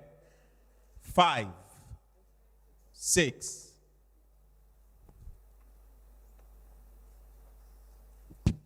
All right, come on. Let's do this. All right, they say we should show our gifts. Woo! All right, thank you. A round of applause for her.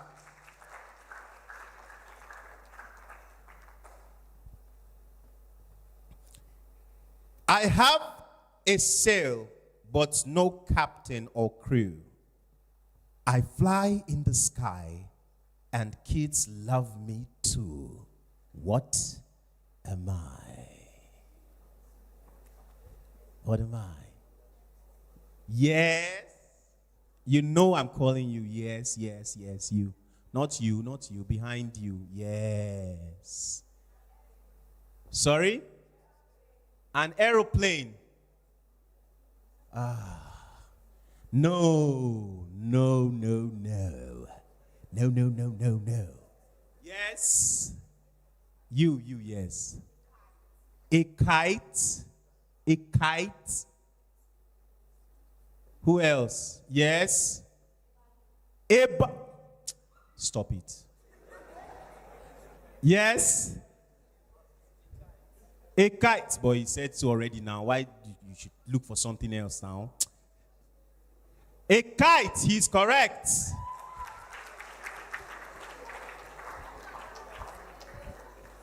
A round of applause for the young man. He was just there. Yes, let's give him something. Please, a round of applause for him. Come on, come on, come on. Let's do this. Paparazzi, you know how it's done, right? You know red carpet moment, or this is white carpet. Okay? All right, thank you so much. A round of applause for him. Another question. How many gifts do I have there? 5 more. Oh, that's interesting. I'm sticky and sweet, and I come on a stick. But eat me too slowly, and I'll do a quick trick. What am I? Yes. Are you sure? Wow. Any other answer? Yes? You. Cotton, that's what she said. Yes? That's close, but no. Yes? Ice cream. Yes? Sweet. Yes? Say it now. You are looking behind you. A what? Popsicle. A round of applause for yeah, very brilliant, brilliant, brilliant. Come take your gifts. Come on. You are correct. No, but you were not the one that said it now. She was the one that said it. Yes, let her come and take the gifts. She was the one who... I understand, popsicle is not a thing around here. Sweet, this popsicle. Well, I mean, that's like you are touche to be thinking of popsicle. What kind of, we don't do popsicles around here for a Paco like us. We don't do popsicles. All right, my gifts.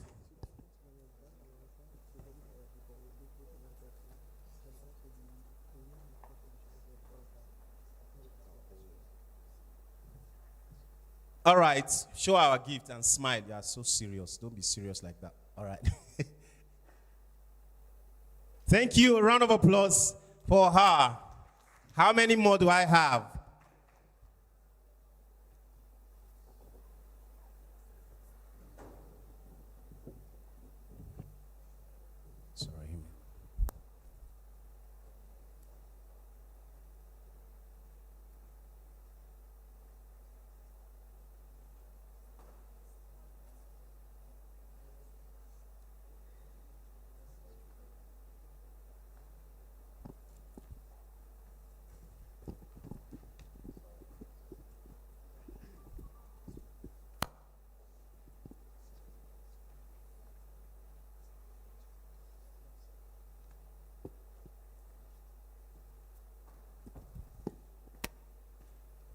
Please help me, join me rather to recognize the presence of Mr. Aberuagba Abiola Olufemi, representing the Permanent Secretary for Basic and Secondary Education.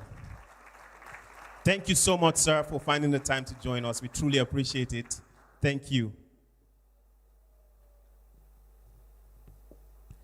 And let's recognize, please, help me thank Sheyi Are Foundation. They are our partners. Thank you so much. Ilare Clothing. Thank you so much. And Tech Suits. Please, a round of applause for them. Thank you for all you do and for partnering with us to do this. All right, back to our questions. The more you take away from me, the bigger I get. What am I? The more you take away from me, the bigger I get. What am I? Yes? A whole. A whole. Is it H-O-E? Oh, okay. A whole. All right. Yes, you. A whole. Okay, let's not go further. A whole. Very correct. A round of applause. A round of applause. Come take your gifts. You can also come take one as well. Yes. All right. One final two. I need two of that gift, please, for both of them. A round of applause for them now. Yes, yes, yes. Thank you so much.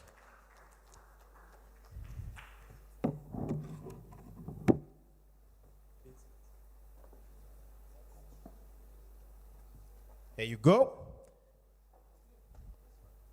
All right, let's take a picture. Come on. Let's do this.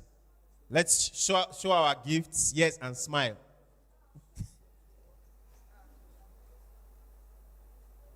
All right, thank you so much. Judges, are you ready for me? Judges, okay. Let me take one more question and that will be it. I am full of words, but I can't speak. I am full of knowledge, but I can't think. What am I? Yes, you. A dictionary. Wow. Someone else. Yes. A dictionary. Yes. No. You guys are just repeating. There's just one more gift too. There's just one more gift. Yes. A what? You are very educated. It's the big grammar that you decided to choose. Yes? But they've said it. If you have another, yes. Textbook. Yes. A book. These answers, they're so closely related that it's right. But the answer is a textbook or a book. Which one should we go for? A book. A round of applause. Come take your gifts. Clap for her, clap for her. Thank you so much. You're good.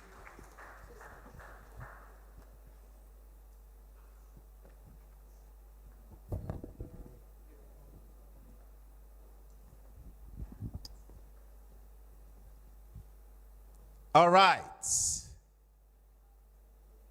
Here you go. See, she's smiling. This is it. Smile, smile. Let's take our picture. Come. Where are you?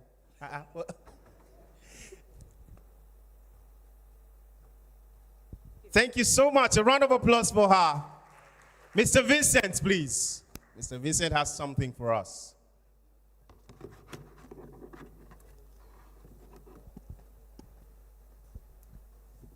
Good afternoon, everyone. Are we having fun? Are we having fun? Have we enjoyed the competition so far? Are you surprised by the level of brilliance and excellence you've seen so far? You are, why? Are you surprised? But I told you at the beginning that this year we received, this year was is our best in terms of the quality of submissions we received. Anyways, the results are in. And before I hand over to one of the judges, I just want to specially recognize the winner, the best debater at the very first edition of the Dacurate Leadership Debate we had. He's here with his mom, McDonald Oko.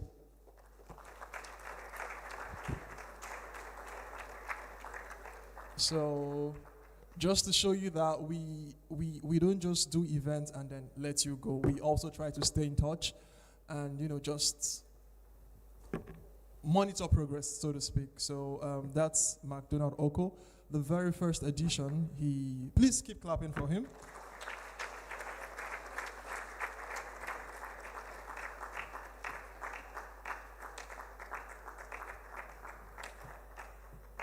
So this is what it feels like to be a winner. So maybe by the end of today we would have a new McDonald's. So Mark, I don't know if you have any words to say. And okay, no, cool. All right, so thank you, McDonald, and thank you to his beautiful mom for bringing a child to us on a very busy Thursday. So thank you, Mark. Okay, so in our quest to find out the new McDonald or the new, the winner of Dacurate 3.0, I would now hand over to Judge Dami. Okay, before then, okay. You want to hand over to me? Okay, cool. You want to hand over to me? So what's your announcing? I will call out the topic.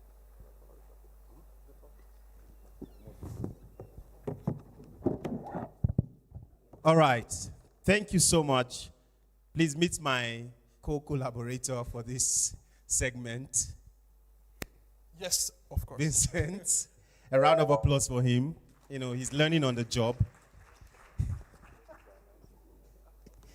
Okay, now, which school made it to the next round?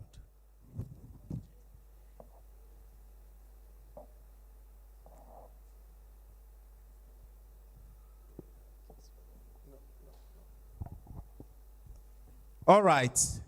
Sixth position. Just to be clear, this doesn't mean you came sixth overall. So these top six, right? Top six. Exactly, for the Yes. final round. Yes. So top six from the final round. Thank you so much, Michael. I almost said co-debater. All right. Sixth position we have Franberry High School. A round of applause for them. You can come out. You can come out. Celebrate them. They're making it to the next round. Top six.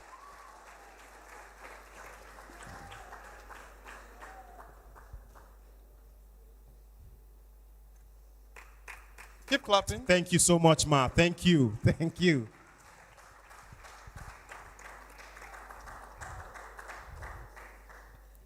With a total of 68.5 points. Please, a round of applause for them.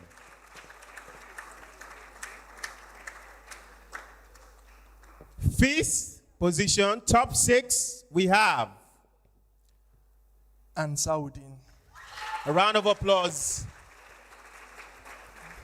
With a total of 71.25 points. Great work. Great work. Number 4. Grace High School. Grace High School. Well done. With a total of 72.0 points. That was close. Now to the top 3. Who will that be?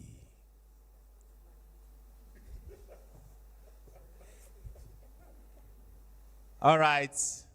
I think that's it. Oh, we should go on. You want to? I thought we were okay. Number 3, Doan College. With a total of 73.3 points. A round of applause for them. If they didn't come up, me.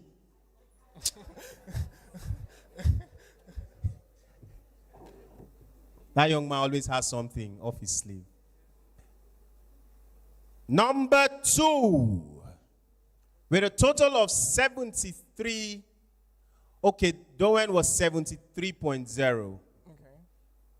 Okay, well, Corona also has 73.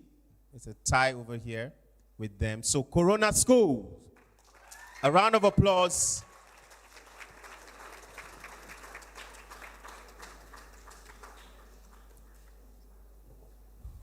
All right, thank you so much. Please, a round of applause for them. And number 1, Guess number 1, top 6, first round, number 1.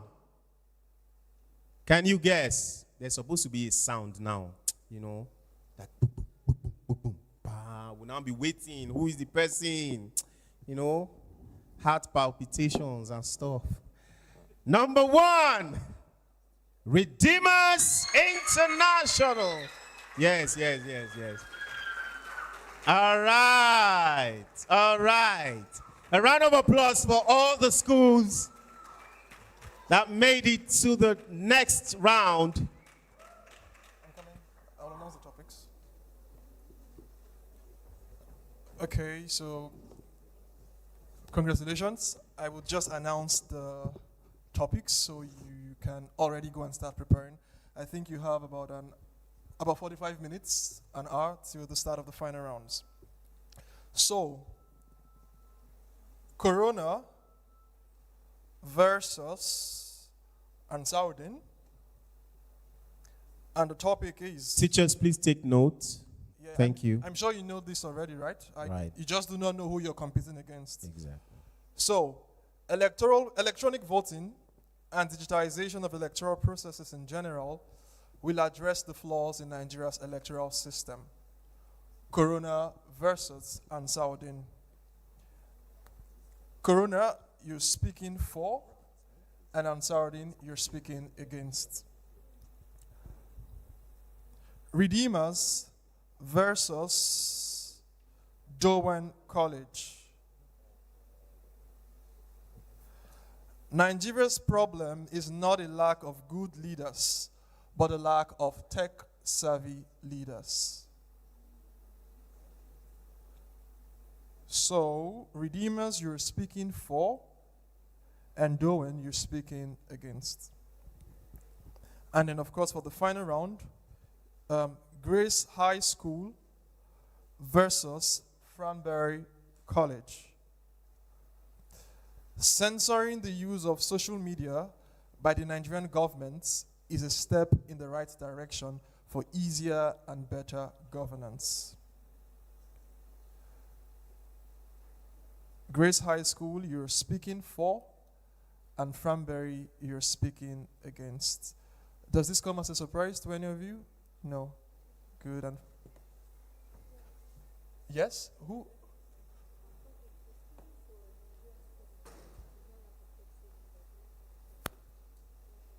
We can discuss outside. We will discuss outside. All right. Thank you so much. A round of applause for everyone, for the schools. A round of applause.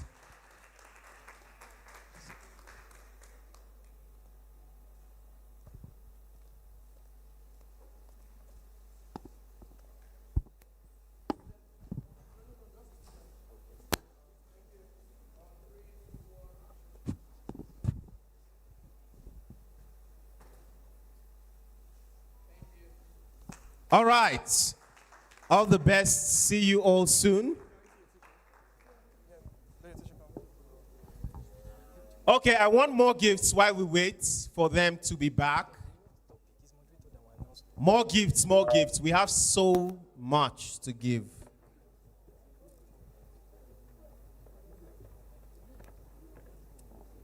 Mr. Vincent, help me mobilize more gifts, please.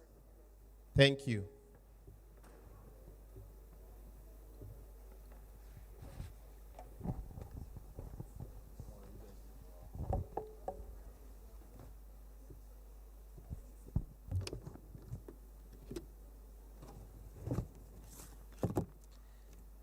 All right, I want to still recognize some of our sponsors.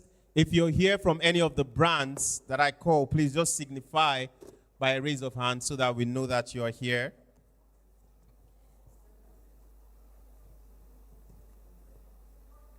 ProShare Web TV. Anyone from ProShare? Here?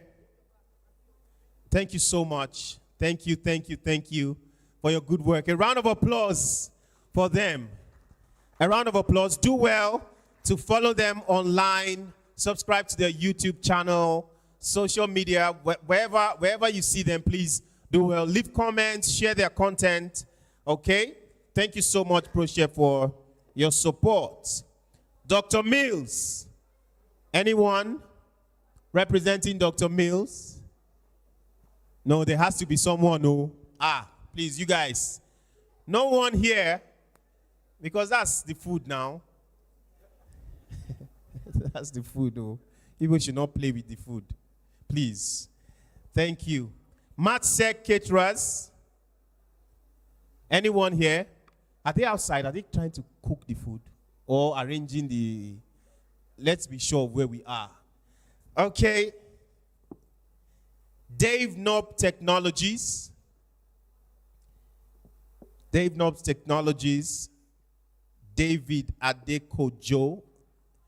Repping. Not here. Please, a round of applause for them regardless. Thank you so much for your sponsorship. Mustard Insights. Thank you so much. We need to know you now. We need to know you. Please, a round of applause for, there's a representative from Mustard Insights. Thank you so much for your sponsorship and your support. A leading data, I'm not sure what is as a service company, I think, but thank you so much. I think I should get the correct, a leading data, sorry? Data as a service. Oh, thank you so much. Please, a round of applause for them. Thank you so much for all you do. We truly appreciate it. SKLD Integrated Services. Anyone? Look at this man. He looks like someone that has a lot of money. Please, a round of applause for him. Thank you so much for your support to us. We truly, truly appreciate it. DCSL. Anyone from DCSL? DCSL. Hey, what's up? Thank you so much. Thank you for your support. We truly appreciate you. Thank you so, so much. Please, a round of applause for our sponsors. A round of applause for them. Thank you so much. Princess Cakes and Confectionaries. Princess Cakes. You have cakes, Abi? Please, make sure that as I'm greeting you like this, there is cake available. My wife loves cakes. So let me get home now and be an intentional husband. All right? Princess Cakes, help my ministry. All right. And Vanguard Media. Vanguard. Is anyone from Vanguard here? Vanguard. Oh, thank you so much. Thank you so much for your support. Please, a round of applause for Vanguard. Thank you so much. LTV 8. LTV 8, please, a round of applause. Are we tired? Should we take a break? Music break? Food break? Which one? Choose one, just one. Is it music break or food break? What? Music, both. Both. Do we have music? Let's look for music.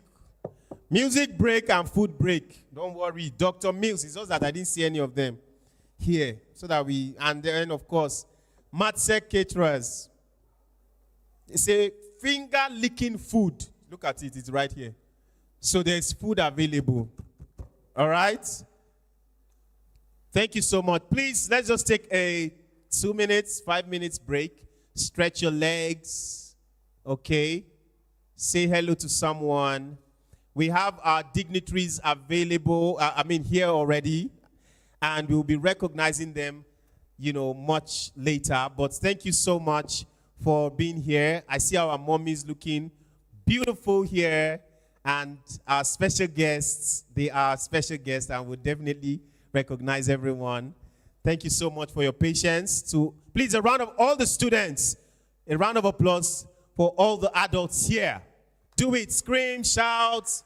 They're here to watch us, to support us, to sponsor us, to help us grow.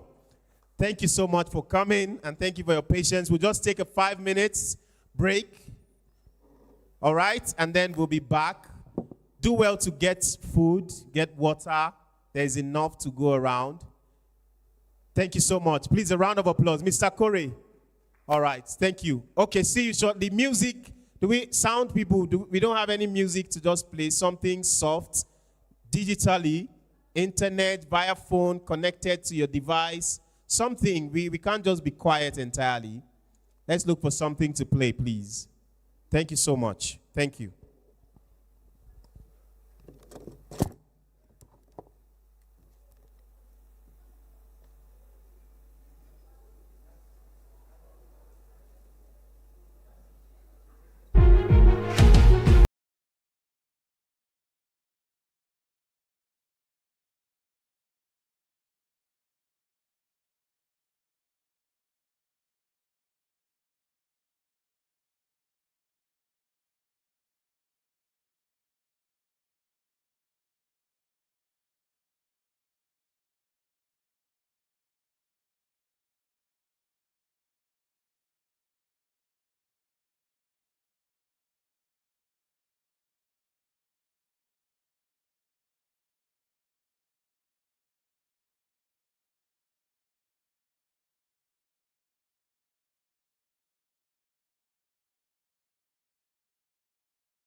and then the teachers, and back to the students. Or I should start from the teachers, and then the adults, all our guests that are not students. But these gifts are for children, so if you are not an adult and you get the gift, please, we value you, we respect you.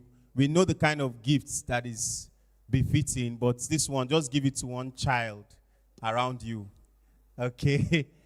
All right. So this one is for, please, you're there to help me, right? Any adults can answer this. Students, you have to clap, scream, celebrate them. Just do it. Oh, I know why. When they say you get why, just do it. Later, I'll tell you. All right. This one is for the teachers. What has a bark, B-A-R-K, but no bite? Teacher, I should be with teach our students to put hand up like this. Yes, teachers. Yes, yes, yes. All right. A tree? Teacher. Is there another answer? Are you a teacher? Are you not a student? Where's your... Yes, that's the answer. Wow, teachers are there. They don't want to answer any other thing. A tree, please, a round of applause for her. Come, take your gifts. Come, take your gifts.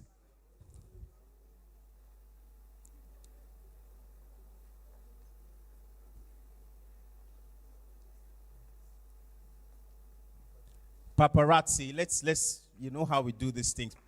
Thank you. Please, a round of applause. Thank you so much, man. I appreciate your support so much. Thank you.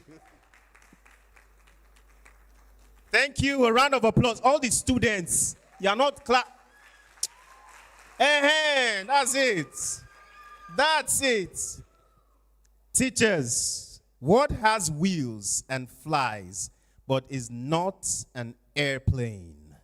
What has wheels and flies but is not an airplane?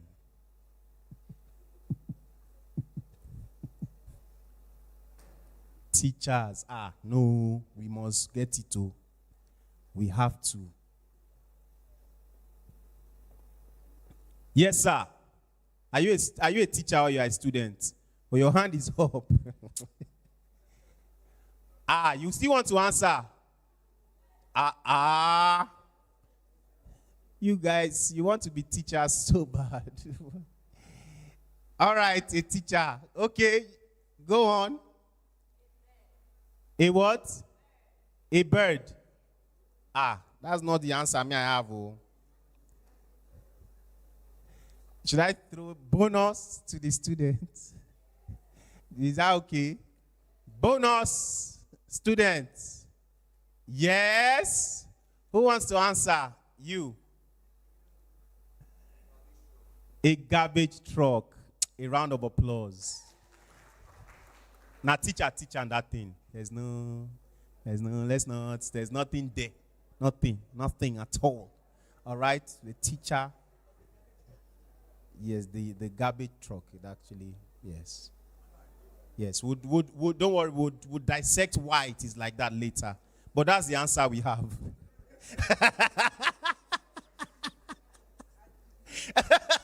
That's it.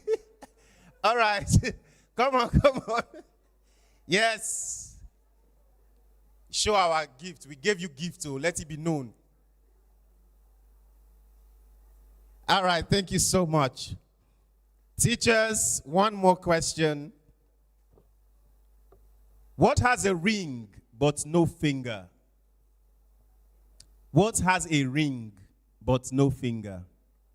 Are you a teacher? Yes, ma. A ring light. That's a digital answer. A very current content creation answer. I love it. But that's not the answer. Yes. Yes, you, ma. Yes. A telephone. Please, a round of applause for her.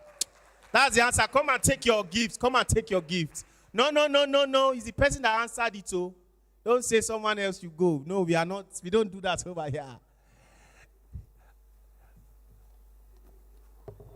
Thank you so much, ma. A round of applause for her.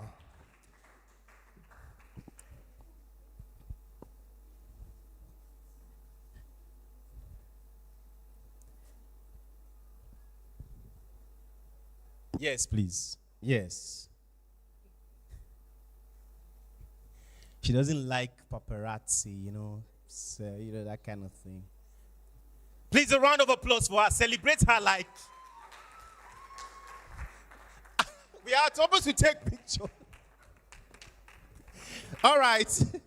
Now to the parents, to the, other adults. Number one, what has ears but cannot hear? Not a stubborn child, but just... I know our parents back then. You have ears. You have ears. Yeah. So, but that is not that one. What has ears but cannot hear? What has ears? Are you a parent? Okay. A corn. A corn. All right. Part of the answer. Yes, ma. Oh! Lord God. Please, a round of applause for her. Oh, my God. A cornfield. Please, a round of applause. So you get half. So the gifts, I'll give you. I'm just kidding. Please, ma, come and receive your gifts. Because we will be blessed to have you on this white carpet. Please, ma, a round of applause. Keep clapping on this one. See, swag. Just please bring the gifts. Bring another. Okay. This one is okay. A round of applause for her. A round of applause for her. Please keep clapping as she models down here. You guys do well.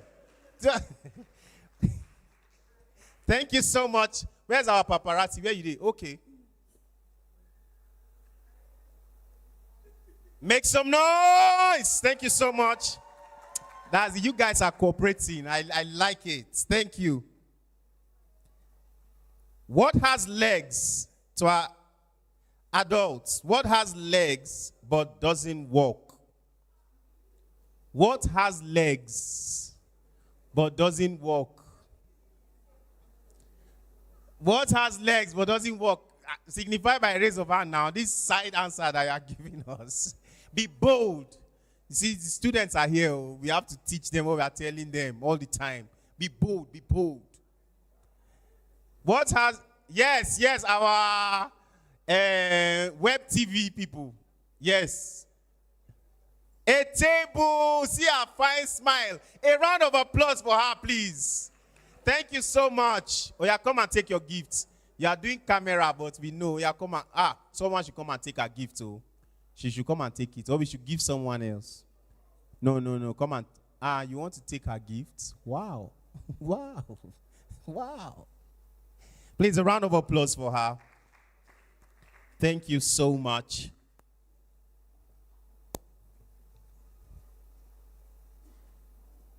Where's our gifts? Thank you. Please, a round of applause. She's been watching us on camera, giving us, thank you so much. Paparazzi. Thank you. A round of applause one more time. One more question for the adults. What has hands but can't clap? What has hands but can't clap? Yes, ma. Oh my God. When someone has, Yoruba will call it okpolo, abi okpolo. Which one? Oh. All right, please come and take your gifts. A round of applause for her. I don't want to, I'm holding myself not to say, just come. Let me act like I don't know her. I'll just behave as if. A round of applause for her.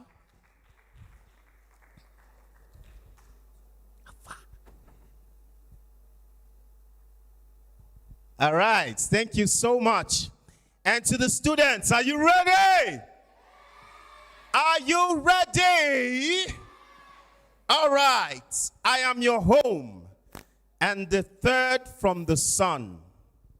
I've got water and life. Aren't I the fun one? What am I? These students are brilliant. Oh. I was thinking in my, what is all this? What are they saying? And I looked up. Behold, hands are everywhere. Very brilliant students here. Yes? Yes. Earth. A round of applause for her. See? Come, take your gift. We have a gift. Gift is everywhere today. Don't worry. Just come. Come on. I am the planet with the most bling. I've got rings you can't help noticing. What am I? Wow. I am sure. Yes. Sorry? I can't hear you. You have to speak louder. Okay. The way you are calling it, I'm not sure that you are sure. It looks like, yes. You are correct. A round of applause. Come. You have not met me. You are going with my gifts. Just like that. No. Come on. A round of applause for him, please. Yeah, show our gifts. We gave you gifts, right?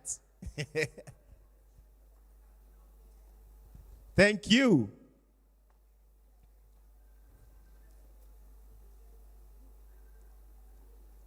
Is it a school thing? Just. All right.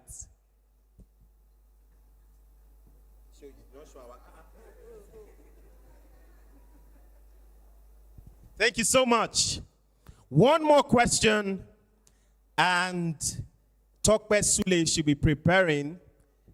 One more question. I am red all over with dust, with dusts in the air. Some people think I might have had water to share. What am I? How are they figuring out these answers now? Yes. One person. No, are you? The girl with the hijab back there, yes, you just put your hand like this. A round of applause for her. Come. Come on. Keep clapping for her. But it's not you now. It's not you. It was her. But come. I'm nice like that. Please, a round of applause for both of them. Come on, come. Have you gotten on this stage today? So this is how it feels. You see it. You like? Not, okay, you're good. All right, come here. Paparazzi, where are you? Okay.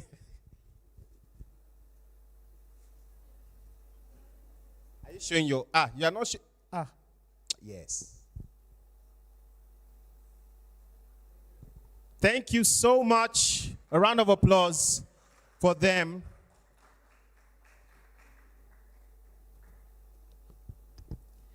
All right. A representative from Indomie, please put your hands together for Tokpe Sule, the brand manager. Are you here, please? A round of applause for him. Please keep clapping. You see so many things they've given us today. Gifts everywhere. Thank you. Keep clapping. Keep clapping.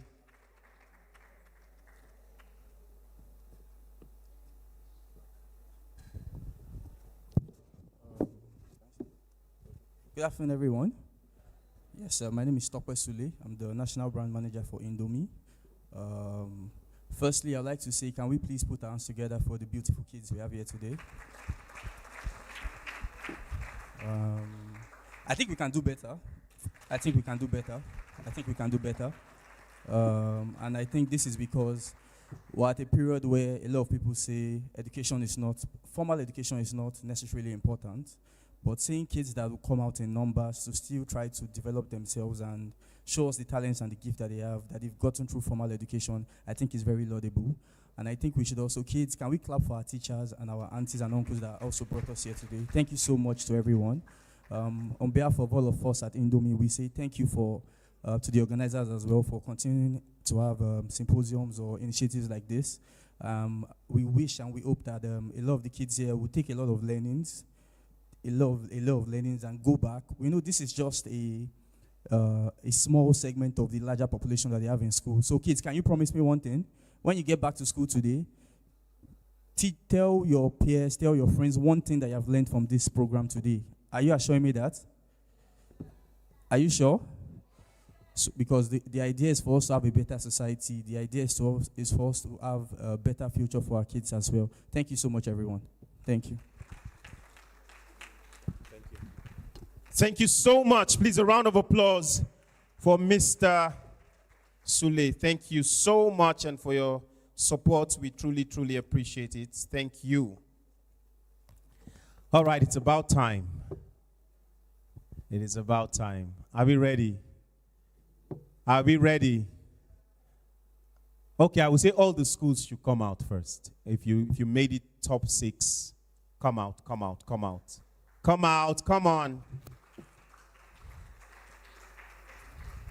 So that we'll see you again, and then you come back for the real thing.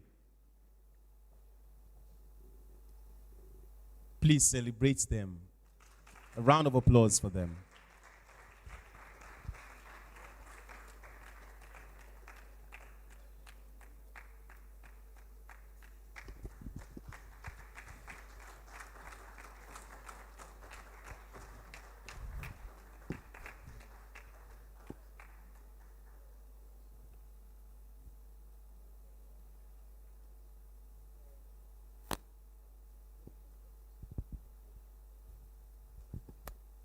Do you see these faces? Leaders of tomorrow. A round of applause for them. You guys are so serious. What's going on? Are you okay? Are you all fine? Are we ready? Okay, so what we should, I think we should do something that, that will make them feel, because it seems like they are tense, right? They are all looking so serious. I thought you were having fun. I thought you were all having fun.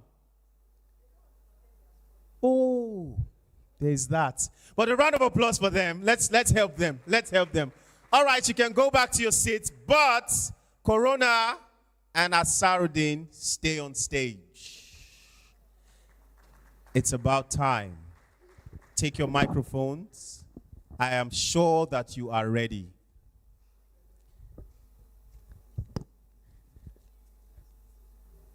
A round of applause for them. Please encourage them. Students, do well to encourage them, please. Right? So that they are not tensed. It's not easy to be here.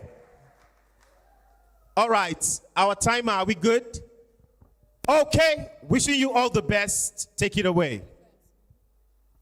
Panel of judges, accurate timekeeper, co-debaters, distinguished guests, ladies and gentlemen. My name is Davina Warnu, a student of Corona Day Secondary School. And I stand before you today to strongly support the motion that electronic voting and digitization of electoral practices in general would address the flaws of Nigeria's voting system. And I say this now with conviction because what we're discussing today is not just technology. It is truth, trust, and the future of our democracy. To start things off, Nigeria's voting system is being haunted with the stealing of ballot boxes, the rigging of elections, and apathy.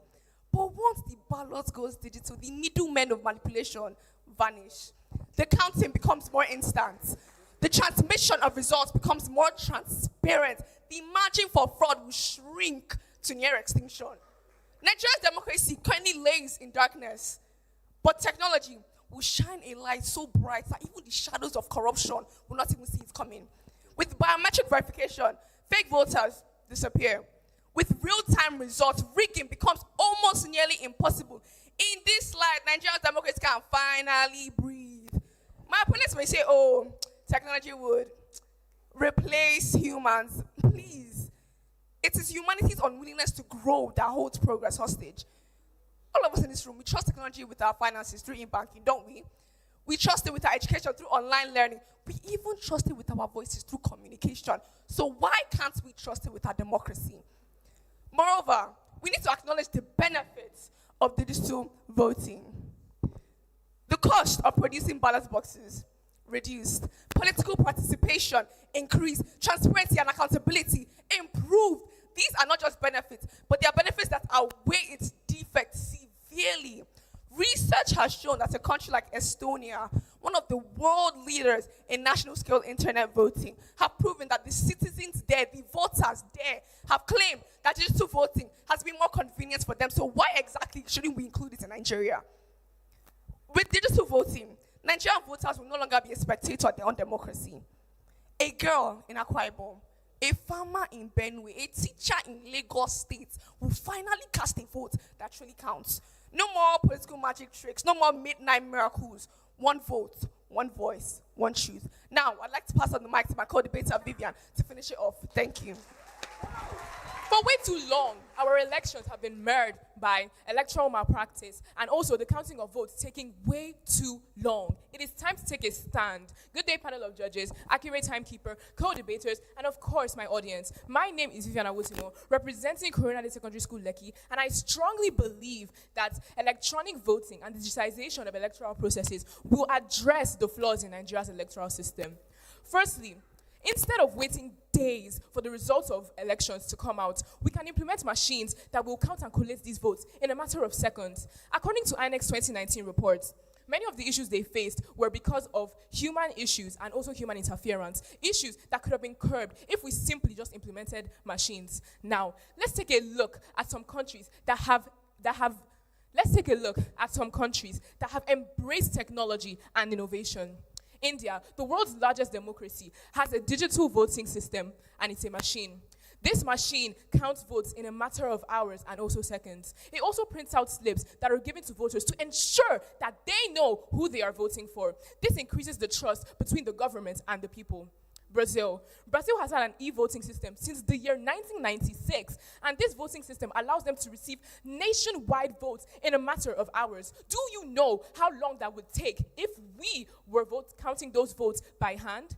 Some people may say that if we try to implement this, then we will face issues like network problems and internet issues. But these small problems have big solutions such as implementing solar panels, rechargeable batteries, and also other things such as systems that do not need internet, just like India. In conclusion, electronic voting is not a magical wand that will make all of Nigeria's problems disappear, but it's a step that we must take to ensure that Nigeria leaves this era of ballot box snatching and enters an era of a digital democracy. Thank you.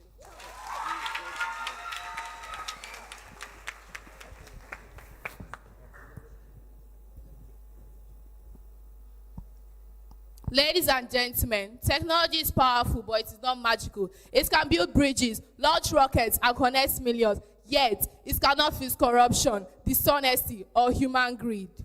The moderator, panel of judges, accurate timekeeper, co-debaters, and my respected audience. I am Sulaiman Fatia, a student from Ansarudin Senior High School, here again with my pretty face, to strongly oppose the motion that says electronic voting and digitalization of electoral processes in general will address the flaws in Nigeria's electoral system. Nigeria's major electoral problem is not about paper ballots and manual counting. It's about people. No matter how advanced the machine is, if those operating it are dishonest, the outcome will still be corrupt. After all, who programs the machines? Who uploads the results? Humans. And as the saying goes, a corrupt hand on a clean keyboard still type lies. Proponents of this motion believe that machine will magically make election free and fair. Really? In a country like Nigeria, where corruption often wears a suit and calls itself politics, digitalizing the election will only make our old problem look newer and shinier on a new screen. In the 2023 elections, the INEC results viewing portal experienced delays, glitches, controversies, and allegations of tampering. The system failed not because technology doesn't work, but because our system wasn't ready and corruption worked faster.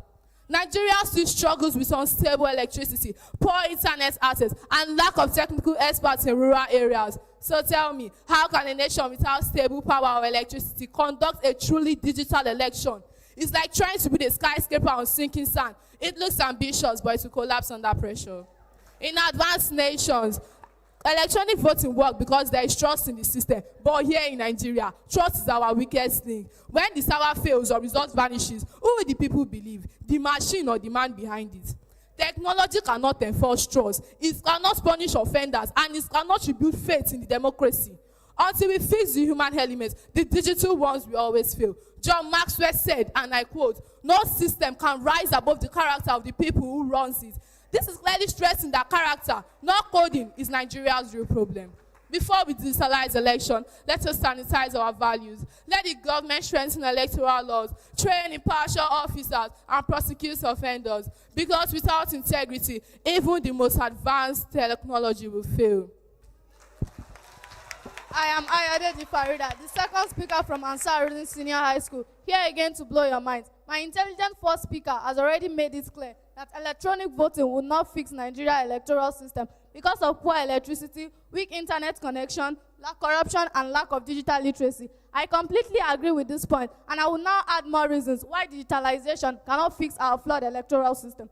Firstly, insecurity is Nigeria's main challenge. Many regions still face violence, kidnapping, and terrorism. Let me ask you a question. If physical ballot boxes are not safe, would electronic machines survive? No. In conclusion, technology is a tool, not a cure. Before we digitalize our elections, let us first digitalize our integrity. Electronic voting cannot fix corruption, dishonesty, or weak institution. Until we fix corruption, this poor power supply, and security, electronic voting will only be a digital disguise to the same old problem. Technology can count votes, but it cannot count conscience. And that, ladies and gentlemen, is where our real problem lies. That is why we firmly, fearlessly, and logically oppose the motion that electronic voting and digitalization of electoral processes in general will not address the flaws in Nigeria's electoral system. Thank you.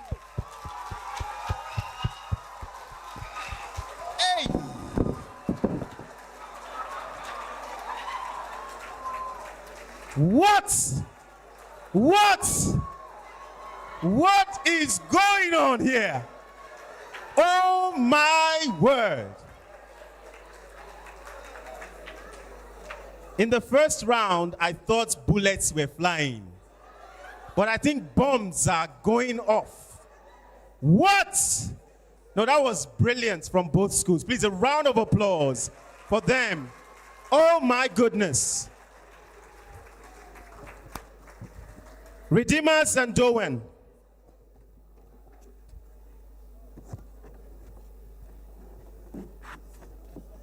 Please, a round of applause for encourage them, please. Encourage them, encourage them.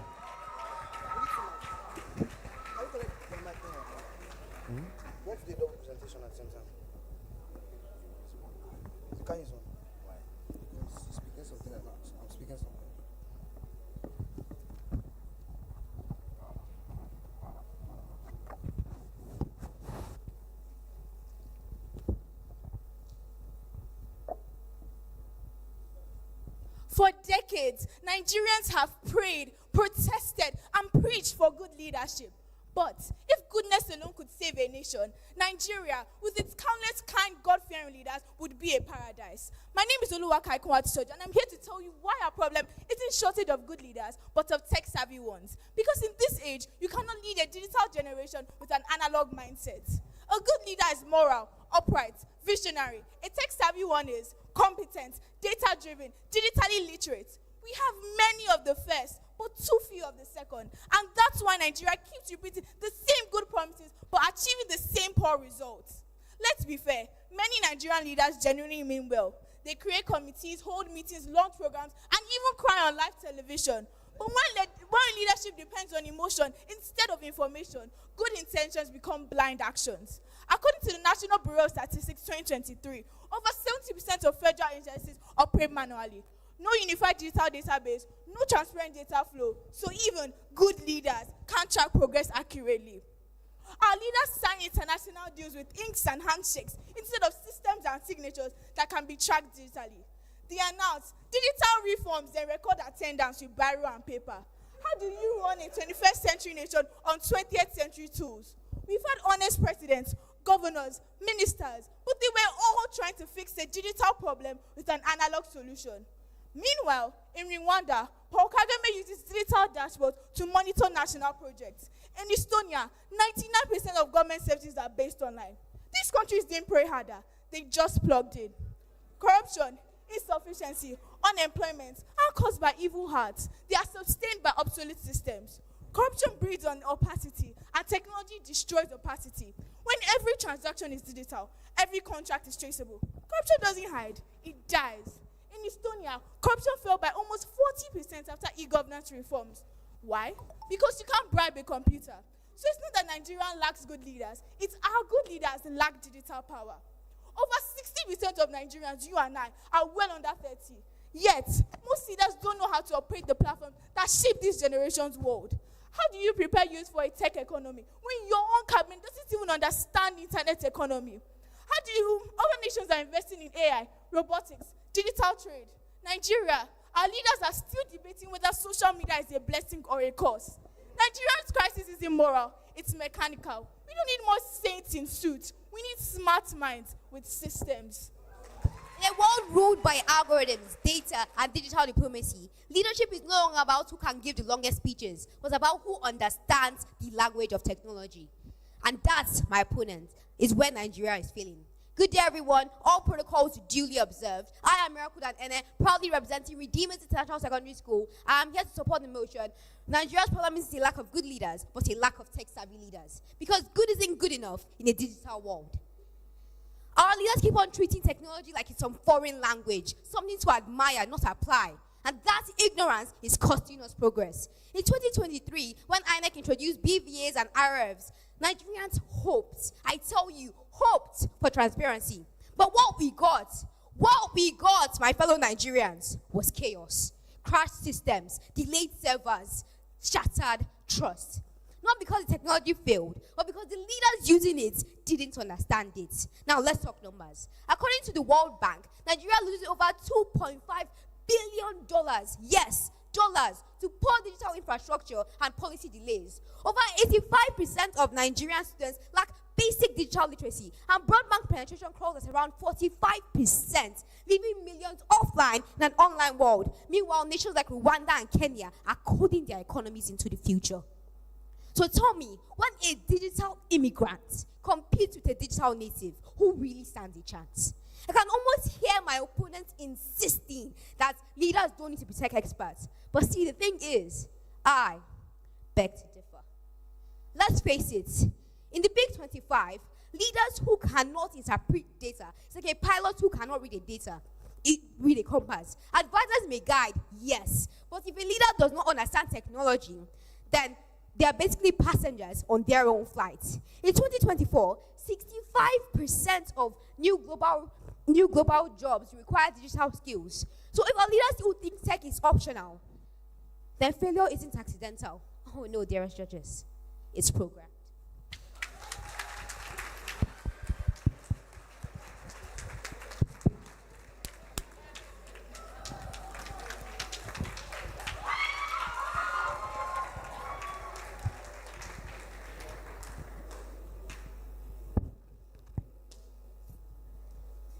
Panel of judges, accurate timekeeper, co-debaters, and my ever-attentive audience. My name is Olumide Makonji. And my name is Justin Ifemiojo. We are proud students of Doyen College. I want to throw a question to you. If I were to put you in a ship right now in the middle of the ocean, what would you do? Would you swim and go and get your phone from your house? The answer is no. Now, let me get back to this. You see, What is leadership? Integrity, commitment, consistency, discipline, values, leadership. That is what good leadership is about. India, Singapore, South Korea, South Africa, Mali, Tanzania. These countries are not doing well just because their leaders were tech-savvy, but because their leaders were well-disciplined and value-oriented.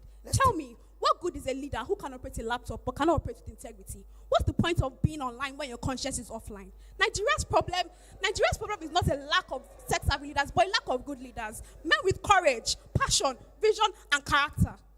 Let me take you back to during the era of Obafemi Awolowo. He gave us free schools, he built infrastructure, and he managed money efficiently. How many times are you tired of hearing Emi Lokon? It's your turn to do what? Meanwhile, a good man left office in 2015, and the whole Nigeria was shouting, bring back Jonathan 2015. That is the difference between a good leader and a very good tech-savvy leader. Dora Kinley, when she fought against fake drugs, she didn't rely on gadgets, she didn't rely on tools, she didn't rely on technology at all. She relied on moral discipline, transparency, and truth. You see, with tech-savvy leadership,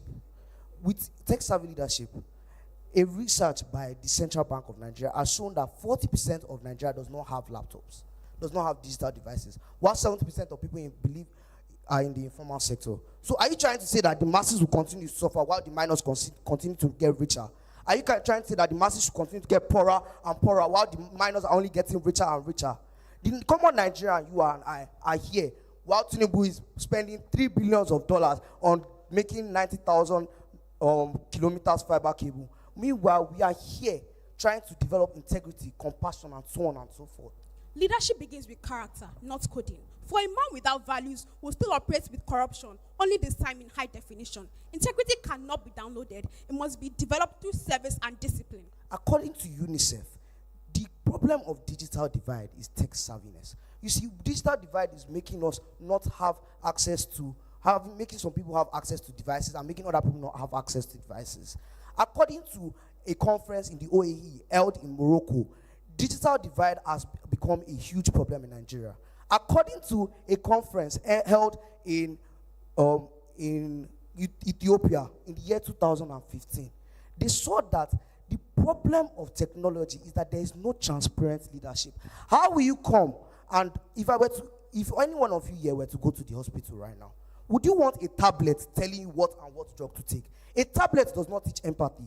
A good leader is built by charisma, confidence, integrity, and compassion. A tablet does not teach empathy. A good leader cannot carry a tablet, a laptop, and a modem and call himself a good leader. Good leaders carry badges of honor. Good leaders are compassionate. They have integrity, and they tell us what to do. Our biggest virus isn't outdated software. It's corruption. It's greed. For when corruption doesn't need Wi-Fi to function, it types perfectly online. For a man with a laptop, doesn't change, he just becomes a faster thief. According to research in the CBN, tech leadership has increased. But what? Inflation is still getting higher. I remember 2 years ago, I could buy fuel for just 300 naira per liter, but now fuel is over 1,000 naira per liter. How many of us struggle to get here this morning? Why? Because leadership is not mainly by carrying a laptop, a phone, and be saying this and this and this. Back to your case about Paul Kagame. Paul Kagame is not a technology-driven man, yet he has still made Rwanda one of the fastest developing countries in the world. Ethiopia and Kenya that you said, how do they fare against Nigeria? I ask you a question. If they were to go to war with Nigeria right now, who would win? You see, good leadership is not about tech-savvy leadership does not make a country better than other countries.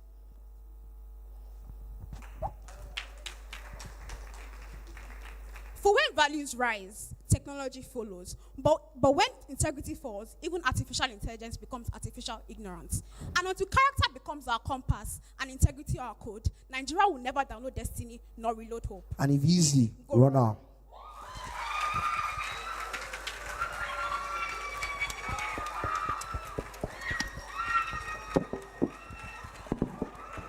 Wow. Okay. Well, wow. So much to say. So much to say. But the future has something coming.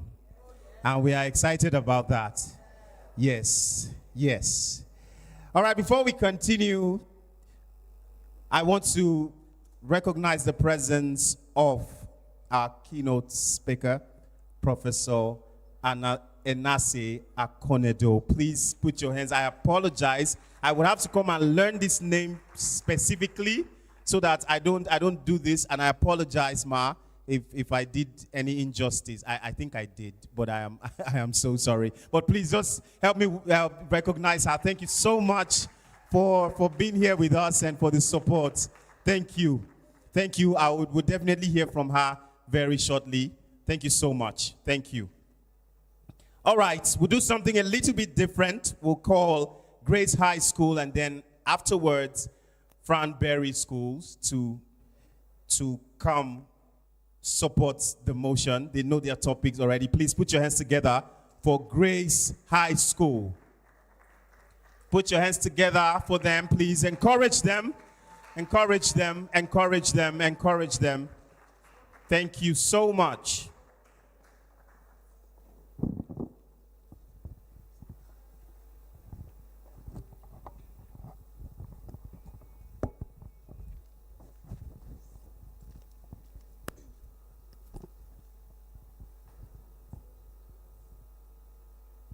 Social media is meant to be connecting us, but lately it's been dividing us. That's the reality we face today, and it is why I stand firmly that the censoring of social media by the Nigerian government is a step in the right direction towards easier and better governance. Good day, panel of judges, to Accurate Timekeeper, and my fellow debaters. My name is Okema Jasmine, and I stand here today, no, not against social media, but against the chaos it's created when left unchecked. Because what was once used as a tool of connection is now being used as a weapon of confusion. Let's face the truth. Social media today in Nigeria has become a double-edged sword. Yes, it informs, but it also misinforms. I mean, the last thing Nigeria needs is one tweet stirring unrest, one video sparking chaos, am I seeing clearly? Or one woman is running on the street shouting, Mogbe, they have ruined my reputation. What do you expect the government to do? According to a 2024 report by Freedom Online, 99% of Nigerians identify fake news as a major concern. Even worse, 31% of ex-users say harmful content is rarely removed. Censorship is not about silencing citizens. No, you don't get it. Censorship is about protecting truth, protecting stability, because when hate speech, false news, and online harassment is filtered out, governance becomes easier, communication becomes clearer, and citizens become more informed. Even the world's strongest democracies regulate their digital space, because freedom without boundaries is chaos. Communication without control is confusion. Therefore, I boldly affirm that the censorship of social media by the Nigerian government is a step towards truth, towards peace, towards effective governance. And with all being said, I assume the case couldn't be any clearer. Because censorship is not about oppression, it is about protection. And we're standing on all existing protocols. I am Berdugo Ayokumi, the second speaker of this motion. Now, let's get into it. Firstly, censorship protects national security. Because, tell me why during enters, fake news online spread faster than Hamatan wildfire, fueling the already plenty violence and destruction. We know today that social media has become a digital jungle. I mean, look at all the rubbish people post online. In fact, have you heard of this new AI, Sora AI? People, if not for that watermark, most people would believe it's real. And in fact, the research institution found that 59% of Nigerians have access to fake information online. You know those videos your mom sends to you on WhatsApp? That's part of it.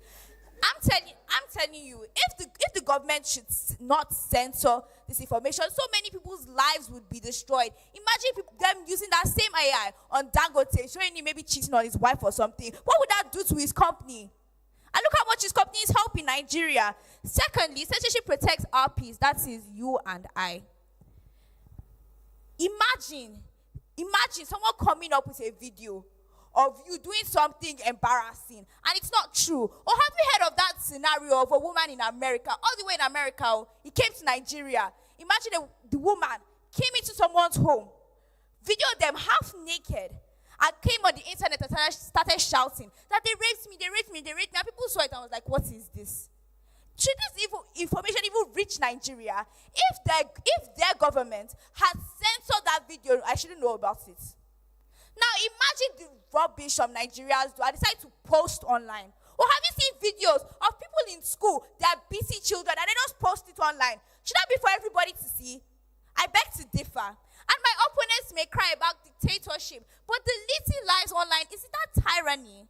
No, it is damage control. And let's be real, a country that cannot control its information can never control its future. Censorship is not a cage, it is a compass. It is a compass that protects truth, order, and democracy. So, with this, we believe that you accept our side of the motion. Thank you. Thank you so much. A round of applause for them. Thank you, thank you, thank you.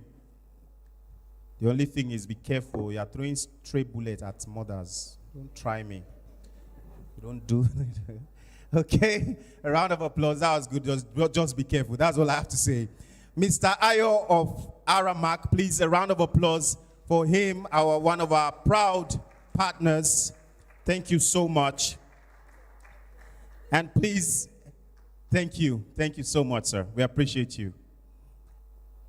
Please help me recognize Aberuagba Abiola Olufemi, representing the Permanent Secretary for Basic and Secondary Education.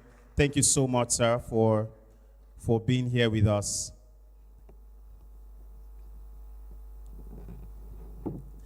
All right, final school. Are you ready? Franberry, please, a round of applause for them as they come up. Thank you. Please keep clapping, encourage them.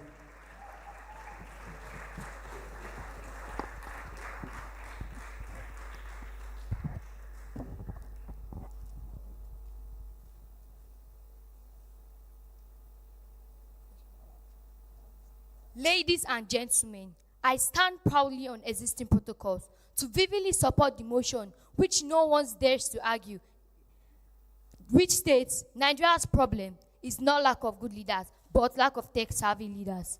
My people, in this 21st century, you will all agree with me that a leader's character is merely a foundation, not a solution. And Nigeria contends with the most pressing element, which is failure of modern competence.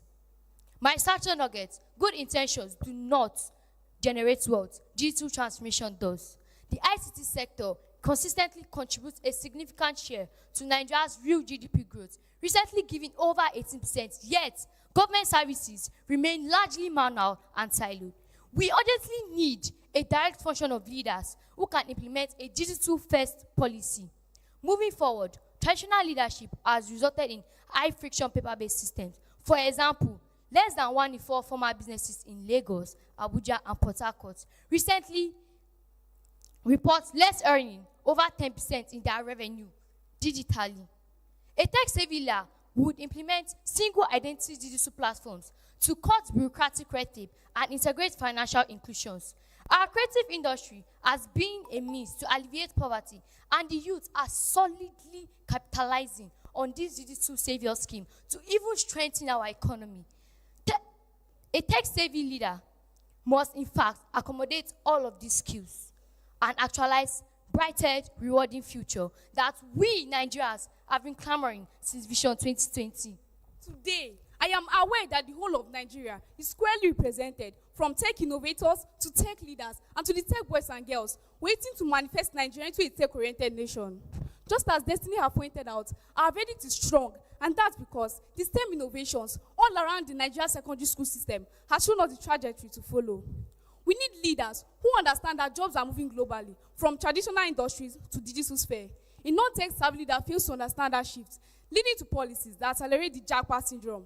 Chai, what a pity, losing our potentials to foreigners.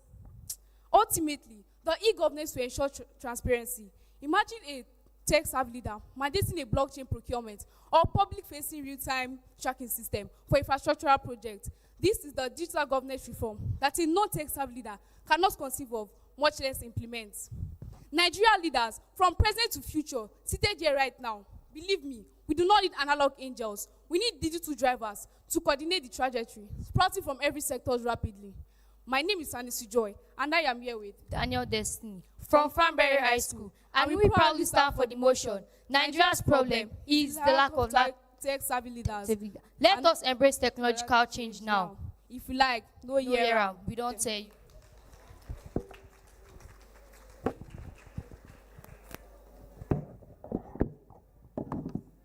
Seems like everyone is now adding streets to a spice of streets. It's very good. It's a balanced system. Thank you so much. A round of applause for them. Wow. That has been incredible, incredible. All right, moving on. Let's quickly hear from our special guest, our keynote speaker, Professor Enase Okonedo. Please, a round of applause. Please, ma, just with my I have some. Yes, I have to. Oh, wow. Thank you so much, ma. Thank you. Professor Enase Okonedo, FCA, is a professor of management with over 30 years of experience in the financial services and higher education sectors. Please clap, clap. As I read it, please help me. She's currently the Vice Chancellor of Pan-Atlantic University, Lagos, Nigeria. Please keep, you know what I said, if easy.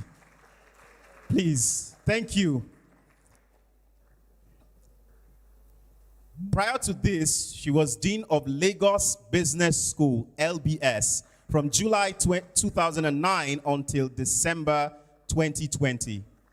As Dean, she was instrumental in transforming Lagos Business School to a globally recognized and a foremost business school in Africa, gaining global accreditations and rankings. Prior to joining Lagos Business School, she worked in the financial service sector in Nigeria. A round of applause, please. Thank you. A seasoned educator and experienced board member, she has served on the board of companies in telecommunications, banking, energy, and food and beverage sectors. She has also served in the board of top global management education bodies such as the Global Business School Network, United Nations Principles of Responsible Management, Education, Graduate Management Admission Council, owner of the GMAT exam. She has also held leadership positions on the boards of AACSB International, the foremost accrediting body for business schools globally, as secretary, treasurer, and the Association of African Business Schools, where she was chairperson. Please, keep clapping. I'm not done. I intend to read as much, right? Professor Okonedo currently serves as an independent non-executive director on the board of EcoBank Transnational Incorporated, Lome, Togo, HCC, Nigeria Wireless Infrastructure, where she is the chairperson, and Midwestern Oil and Gas Company and its subsidiaries as a non-executive director. Wow! She also serves on the International Advisory Board of a number of business schools, as well as the Academic Advisory Board of the Blavatnik School of Government, University of Oxford. She holds a doctorate degree in business administration from International School of Management, Paris, an MBA from IESE Business School, Barcelona, and a bachelor's degree in accounting from the University of Benin. She is a fellow of the Institution of Chartered Accountants of Nigeria, ICANN, the Chartered Institute of Directors, Nigeria, and the Society for Corporate Governance, Nigeria, as well as the International Academy of Management. Ladies and gentlemen, students, parents, distinguished guests, please make welcome our keynote speaker, Professor Enase Okonedo. Thank you so much, Ma. It's such a pleasure and an honor to have your presence here. Thank you, thank you, thank you. Thank you. Please sit. Thank you. Distinguished guests, the conveners of this event, all the volunteers and our bright young students, good afternoon. You know, I must thank the organizers for inviting me to come and deliver this keynote address. Even though I came in the middle of the debates, I have thoroughly enjoyed what I have listened to so far. Well done to all the people, all the debaters, and also for the topics that they have chosen. You know, I like to interact with young people because I derive a lot of energy.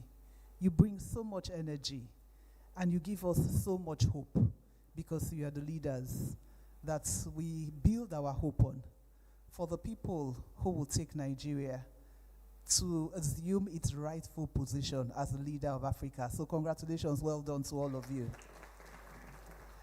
But let me begin. I've themed my address, The New Face of Leadership. I was told to speak for 15 minutes. I will keep it for 15 minutes so as not to lose your attention span. But I will be asking a number of questions, beginning with asking you, when you hear the word leader, who comes to mind? You know, as I listened to the debates, and, you know, leaders were mentioned a couple of times. But what I got was that these were people in positions of authority that were being referenced. And therefore, do we think about leaders as only those that hold positions of responsibility? Or is there another way that we can think of leaders? And are we leaders in our respective places? So when we hear the word leader, who comes to mind? A governor? The president? A school prefect? Or maybe the captain of your football team or any other sports team that you have. But leadership today, especially in this digital age, is no longer just about titles or positions. It is about influence, it is about initiative, and the impact that you can make, even from the palm of your hand, using your mobile devices. So I want us to think differently about leadership. Because a leader can only be a leader if he has followers, if he can influence people to do good. I remember when I was young, they termed I don't want to say some of us, but some of us ringleaders. But no, it had a negative connotation. But if we think about ringleaders, they're people who somehow have mobilized some rebels to rebel against something. But they're leaders because they have followers. And each of us that's seated here, we have the potential to become leaders. Because every day, young people like you are using technology to lead. Because you can use technology to share ideas. You can use technology to create change. And you can use technology to solve problems in ways that were impossible just as little as a decade ago. I don't know how many of us have read about the Arab crisis, which happened more or less about a decade ago. Or perhaps, maybe our own NSAS. I'm not making a call for a revolution or anarchy or riots. But you know, they were able to mobilize using their devices from the palms of their hands. There were leaders who didn't have positions, but they were deemed to be leaders because when they said, we're meeting here today, people will go. That's the power of technology that's been leveraged. So we have the same access to information that world leaders over just, you know, like I said, a decade ago, would have had to travel continents to get. That is the power of the digital era, and that power belongs to each of us. So really, what does leadership look like in this new world that we find ourselves today? If I were to ask you, again, I've said that leadership today means leading with solutions. And I think it begins by taking a look around us. For those of us that are students, what are you most challenged by? What are the problems that you see around? Maybe we should stop thinking that it's only when we have positions of authority that we can do something to address those problems. Maybe we can start by saying, can we find solutions to these problems? And can we find solutions using technology and the digital means? It means looking for people that can work with us. All of us are experiencing the same problems, be it traffic, be it being on the side of examination malpractices, that mean that some people who get away with examination malpractices get ahead of those of us. Those are problems that confront us every day. Having to pay for things, those are things. Is there a way that we can use technology to do this? There are others that are experiencing this. Can we bring them together? And then bring our unique skills and perspectives in order to use this. So leadership, again, connotes the term collaboration, not competition. You know, I know that when we're in school, all our mothers, and, you know, one of the teams made reference to mothers, you know, forwarding things. You know, our parents will ask you, why are you not first? The person that came first, the person have two heads. What does that teach us? That we should strive to work individually. Because only one person, you can't say a group of us came first. Only one person. But really, in today's digital age, what we're looking for are people that can collaborate, bring together their unique differences, their skills, and use that in order to find solutions to the problems. Again, when I interact with young people, there's no lack of ideas. We're growing in an age in which information is available to us. Everything, you know, we're very connected. So we come up with bright ideas. But I always think, you know what, starting with the idea without knowing if it is a solution to a problem may not be the way to start. But if you start with the problem and you devise a solution for that problem, then you will be able to make a difference. But again, leadership is about responsibility. And, you know, in a number of the conversations that I listened to, we were talking about the fact that, you know what, it goes beyond just being tech savvy. It goes beyond using digital tools. It goes beyond all of those. And what is the thing that is missing, the ingredients? It is character. Because if we're digitally savvy, but we have no sense of morals or values, we can use the technology and the knowledge that we have to create confusion. So when we think about Yahoo boys, for instance, they're people that are very tech savvy, they're very competent, but what they lack is this character and the values that they can make use of to say, let me use this for good of the society. So as we use technology, we need to think about the right use of technology. In an age where one tweet or one post can reach thousands, your digital footprint becomes part of your leadership story. And so think about it. As a potential leader, would you be embarrassed a few years down the line if somebody came up with one tweet that was inaccurate, caused people to move in a direction that they shouldn't have because what you've presented is non-factual? So I challenge all of us here to ask ourselves whether we're using our voices to uplift or to tear down. Are we trolling people using technology, or are we using our voices to create solutions? Are we spreading truth, or we're spreading misinformation? The leaders of the future are not those who control technology, and I hope I don't side with any of the debaters by saying that, given that they were opposing sides to the argument. But it is those that can use technology to serve the communities in which they find themselves through finding solutions.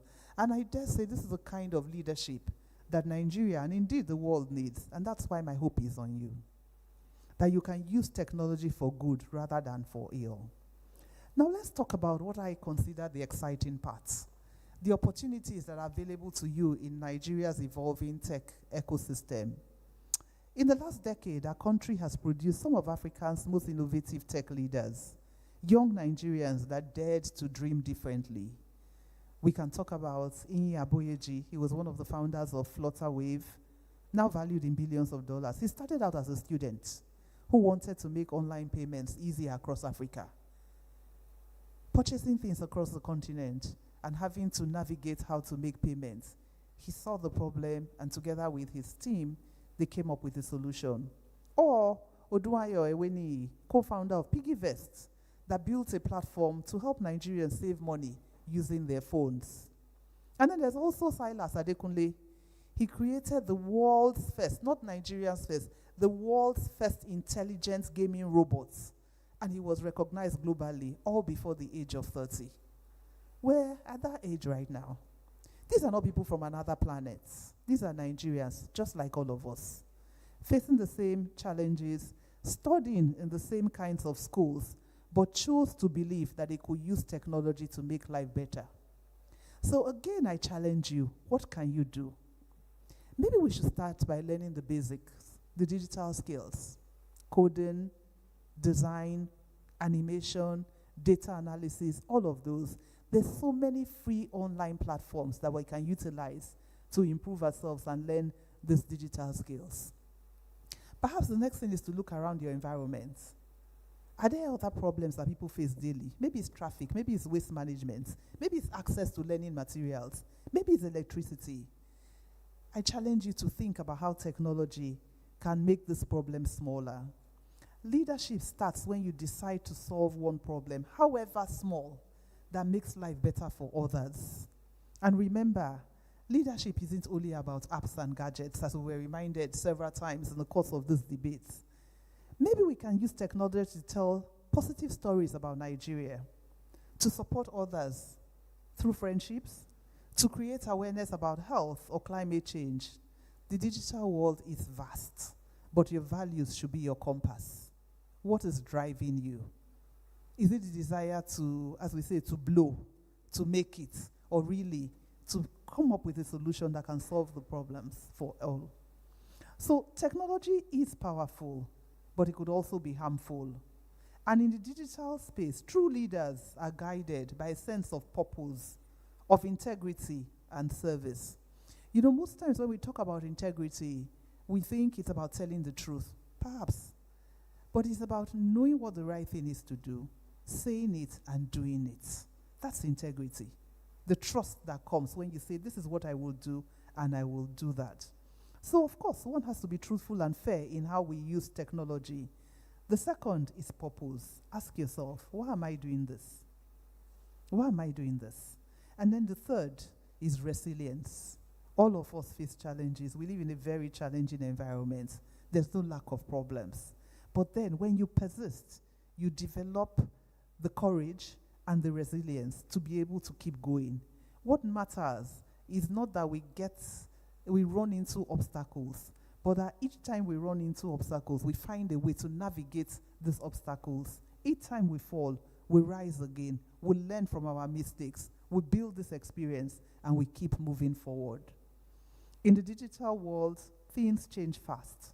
There are new tools, there are new trends. But the leader that adapts and keeps learning will never be left behind. At Pan Atlantic University, where I serve, I have seen young people like yourselves transform simple ideas into real solutions. We had a problem, well, which we didn't consider a problem, but most times there were conflicts of the invigilator coming in, looking at the timer and saying, this is my time. And then when it was time to say, stop writing, people will argue it's not the time, it's the time. A group of students just created something that didn't rely, a time device that didn't rely on electricity, so it didn't matter if we had power off, or that's on the network, but could be used using the local network. This is about finding a solution. A group of students also realized that in the short period we had for lunch, which is about half an hour or 45 minutes, the bottleneck of serving each person, because you had to take their order, get the ticket, was costing too much time, and most times people will leave without that. They created a device where you can order from your phone, go there, scan it, and your food is and pick up your food. These are young people that are creating solutions. You may sometimes hear discouraging stories about Nigeria. You may sometimes hear that there are not enough opportunities or that the system is broken. Perhaps these are true. But there's another truth, that the digital economy is opening doors faster than ever before. Because with your smartphone and an internet connection, you can connect to mentors, you can connect with collaborators, you can connect with people outside the shores of Nigeria, and you can work towards a solution. So the question is, what will you do with this opportunity that you have today? Will you be a passive consumer of technology, scrolling endlessly, or an active creator, using technology to build, to solve problems, to teach, and perhaps to inspire? All of us have a role, especially you young people, in shaping the Nigeria we all hope to see. To make Nigeria a country where innovation thrives, where honesty and hard work are valued, and where leadership means service, not status. As young people, you represent Nigeria's greatest resource. It's not about oil, it's not about minerals, but it's about you, your creativity, your energy, and your ideas. So as I close, I leave you with this challenge. Use your curiosity to learn, your imagination to create, and your values to lead. The future of Nigeria's tech ecosystem will not be built by machines. Machines don't run companies, people do. It will be built by minds like yours. Thank you very much. Thank you so much, ma.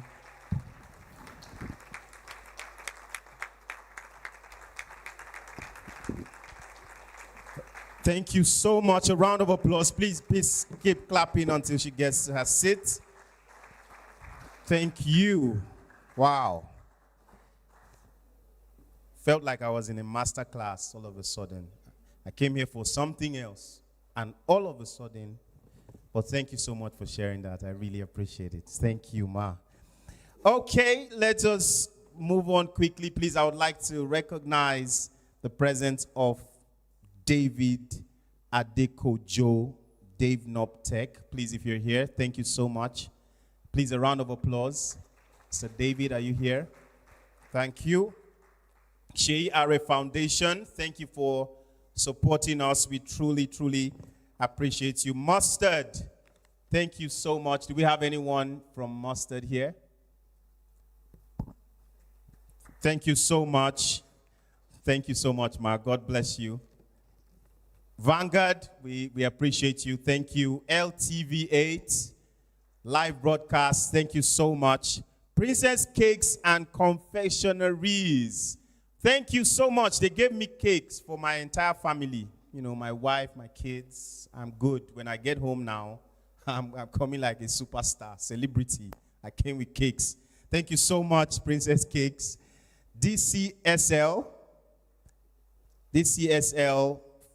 thank you so much for all your immigration training and talent recruitment. Thank you for your support, for being there for us. We truly appreciate it. Lagos Gist Media, thank you. SKLD Integrated Services, thank you so much. Cregens, thank you. ProShare, Dr. Mills, MatSec Caterers, Dave Knob Technologies, we truly appreciate you. Thank you for all that you do. And of course, Indomie, we saw Mr. Tokwe Sule earlier. We really, really appreciate you. To move us to the next item on the agenda, please help me welcome the convener, the founder of Dacurate, a person of Korede Taumu, for putting this together. This man is resilient. He's a change maker. Please celebrate him. Celebrate him. It's not easy. If you've ever done any event, no matter how small, you will know that this man is pulling some serious strings. Thank you so much for all you do. Please, a round of applause for Kingi, a wonderful anchor. I would have loved to use here, but let me be like the contestants so they can judge me. My judges, please mark me as well. I also have 5 minutes so that I can leave here. I'm sure many of you are tired and you just want to know who won or who is going to win today's money. All I'm about to say is please get out and give me my money. I understand. But please, I want to please a round of applause for all the brands that made this possible and all the individuals that donated, supported us, made this happen. Please continue clapping. You are sitting here because of them. Thank you. Thank you. For everyone that contributed from 1 naira to 1 million naira, thank you very much. Thank you, ProShare. Thank you, Indomie. Thank you, every single one of you. Thank you very much, ma, for being here. Please, a round of applause for Professor Enase Okonedo. For many people who don't know, she was actually my former boss at Lagos Business School. So now she is the Vice Chancellor of Pan Atlantic University. So she's going to judge me and still going to score me. Maybe she will give me KPI marks at the end of this, but we'll see. I have a few things to share, and I won't waste much of the time. The reason why we're here is to celebrate the next generation and how we're going to teach them to navigate the future. And what Dacurate is trying to do is create a platform for all, despite their socioeconomic class or where they are residing, that they can actually compete with the best of the best and have bragging rights and also use it to elevate themselves to the next level. Now, what we decided to do today with this theme is because there's nobody here that doesn't know about ChatGPT or AI. We'll call it artificial intelligence. If you know about this, you understand that everybody is scared of what? How we are going to lose jobs, how we train the next generation, and more importantly, how do we survive what we call the noise of technology. And because of that, we came up with something. And I believe that's what I want to share for the next 3 to 4 minutes before I hand over to my wonderful anchor. So we noticed something as a parent or an adult or a guardian. Many times when it comes to schools, there's always a challenge of finding the right school for your ward. Please, a round of applause for all the students and the schools that are here. Please, a round of applause for them. A great job, a great job, a great job. I'm sure many of you are just discovering the schools for the very first time. You didn't know that they had very, very sound schools in Lagos State. So what we've decided to do is create a platform that makes it easy for parents to find schools across Nigeria, both primary, secondary school, and universities. If you do have your brochure with you, you'll probably see a page saying find the right school for your ward. What that does is simply go onto the platform called schools.dacurate.com, Dacurate with the name Dacurate. You find the schools based on their location, school fees, amongst other things. That way you can make decisions with ease. You don't want a situation where you're asking 15 people before you come to a half-correct decision. Many people or parents are being scarred by their children because they sent them to the schools that did not align with their values. So what we need to do is allow technology to make it easy for them to find the right schools. Not only that, we've talked about ChatGPT and AI, and what we've done is integrated it into this platform. How did we do that? You can search for schools within your locality. Give me schools in, let's say, Marina, under 1 million naira per term, and it lists all the available schools for you. So that's something that can help you shortlist your decision without overthinking many things. So furthermore, we took it a step further. Beyond finding the right school, how do you find or help your child navigate their career for the next level? Many people have faced a challenge of how to sort their career. I know someone that it took him almost a decade to find his bearing in his industry. And that person is me. If you ask my family who are present here, if you ask them what my career wanted to be growing up, they can give you 15 different answers. And because that's what happens when you are not clear on it. So what we want to do is provide clarity for the next generation. And how do we do that? With technology. So we have something which is an addition to the AI tool we mentioned for searching schools. We took it a step further, where you can answer a few questions and you can give you possible career paths. So for example, I say, I like A, B, C, and D, and with that, I can get to know that you have the potential to be the next biochemist or the next Nobel laureate. Furthermore, if you want to be in academia like our Vice Chancellor here, it also can show you the possible paths. And not beyond that, it can show you the steps to getting there. Clarity on path is one thing. How do you get there is another thing. So what we do is also connect you to the right mentors to make sure that is possible. Now, this is all possible because of partners and everyone here. How do you find this platform? Same brochure as well, navigate.dacurate.com. It's pretty much saying, how do you navigate your future to have a prosperous career for everyone?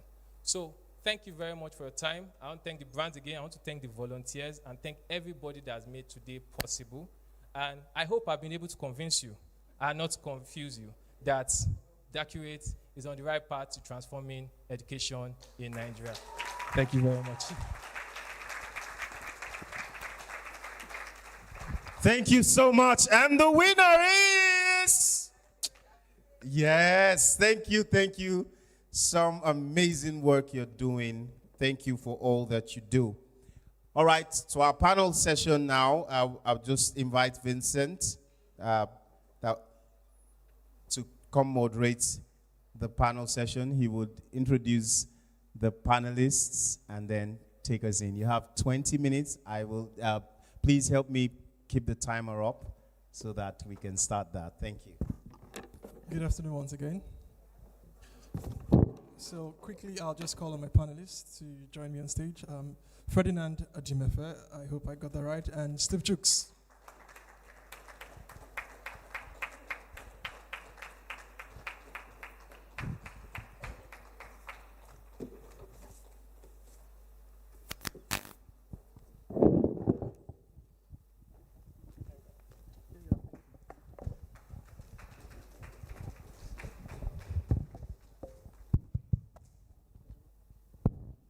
Good afternoon. So like I said at the beginning of the day of the session, the panel session is a new addition to the Dacurate debate. And we figured out that because a lot of you here are preparing to write the SSCE next year, UTME, some of you are already thinking SAT, traveling and whatnot, career choices. So we felt it was important to have or simulate the kind of conversations you have in schools with your teachers or with your parents at home. What do you want to study? And a lot of talking points today have been raised around digital skills, traditional learning, and you're thinking, should I really go to school? Blah, blah, blah. By all means, please go to school, go to university, get the degree, get the skills. But today with my panelists, we really just want to shed more light, learn from their journeys, and see what you can pick up from their respective journeys. So I will start with Ferdinand.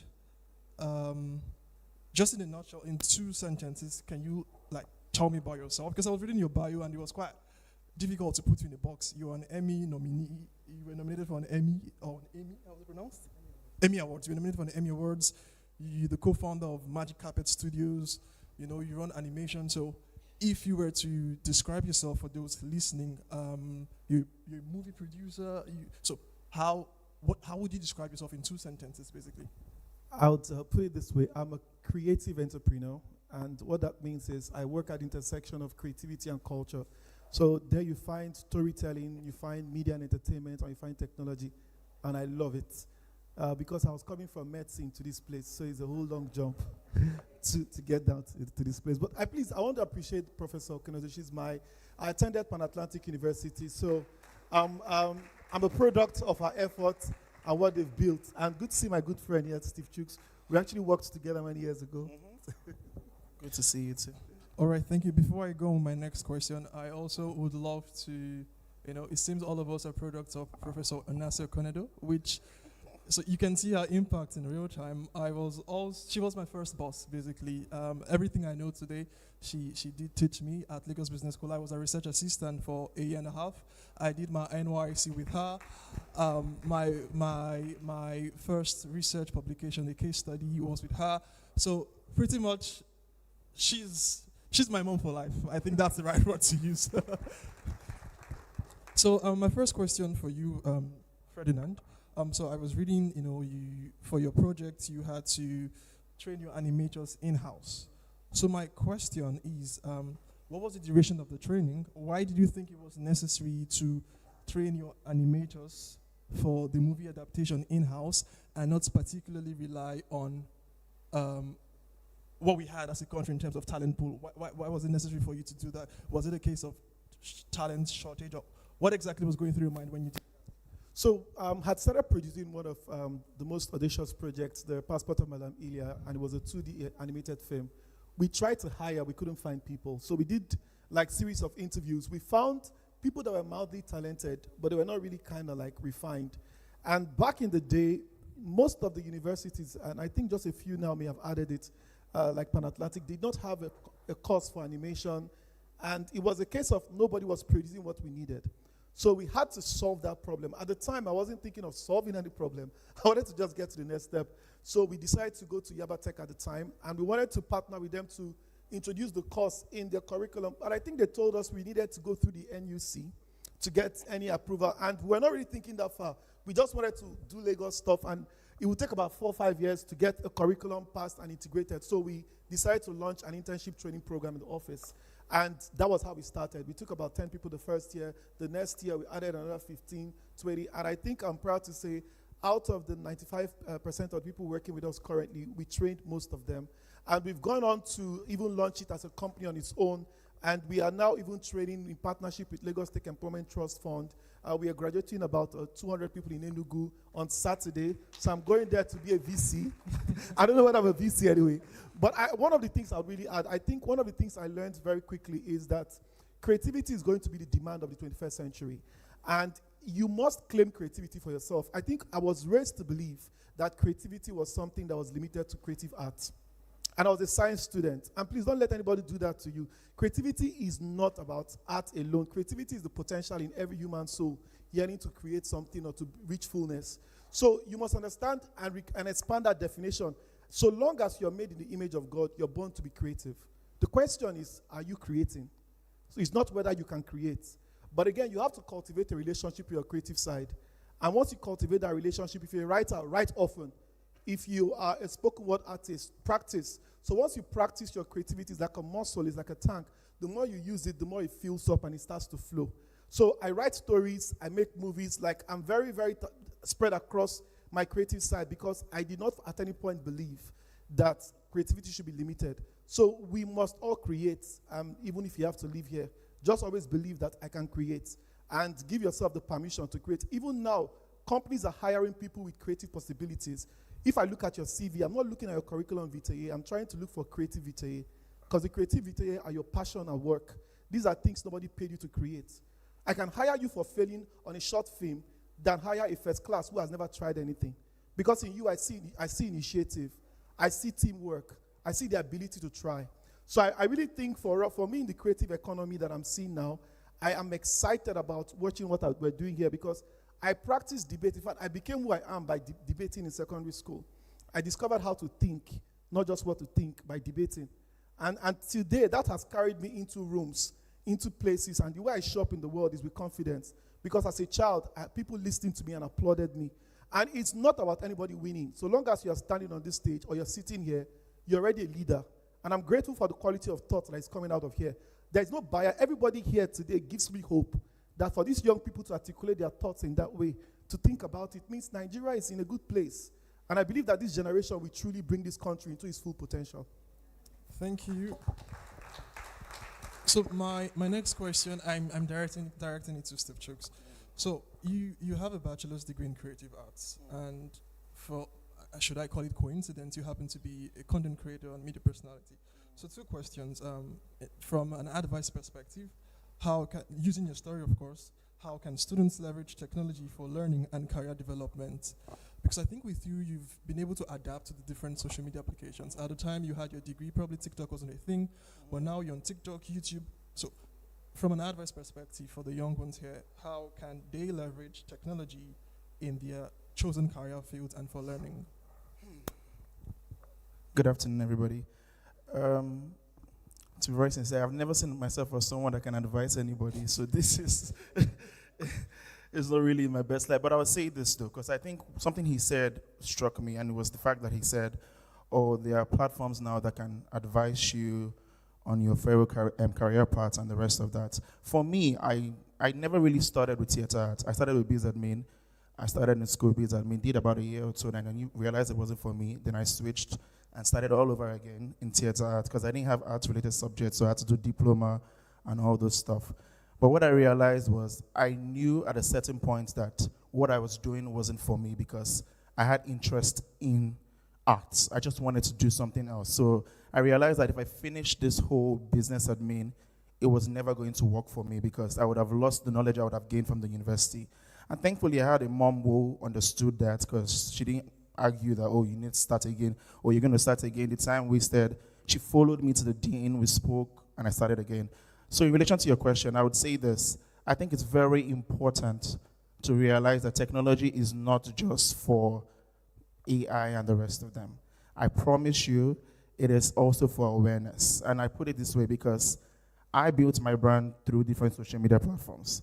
And that's the only way people know me now and brands work with me, because I was able to realize very early when people did not realize it was a thing. I started my platform since 2012-ish. So social media wasn't really a big thing. People were not making money off social media. People didn't think you could make money from social media, but I was making money off YouTube. And I only realized that because I started seeing people there make money. People teach it on YouTube that, oh, you can do this, you can do that, you can become a content creator, you can become an actor, do this and that. And I didn't realize it was possible until I started. So I used the social media platforms for awareness and to realize where my path was from. I've tried different things. I've tried different angles of this content creating. I've done vlogs, I've done acting, I've not sang yet, but I've done various things just to find where I'm at right now, which is producing my content on YouTube for the larger audience. So I think it's very important to use these platforms, technology if you may, if you want to call it that, to understand yourself very well. I think self-awareness is such an important thing as a person, and it's lucky, you'll be very lucky if you find it in you very young, because I was very young when I found it in me, and I'm very, very thankful that I had a parent who pushed me ahead with it, because it could have easily died if my mom told me, oh, this wasn't the path.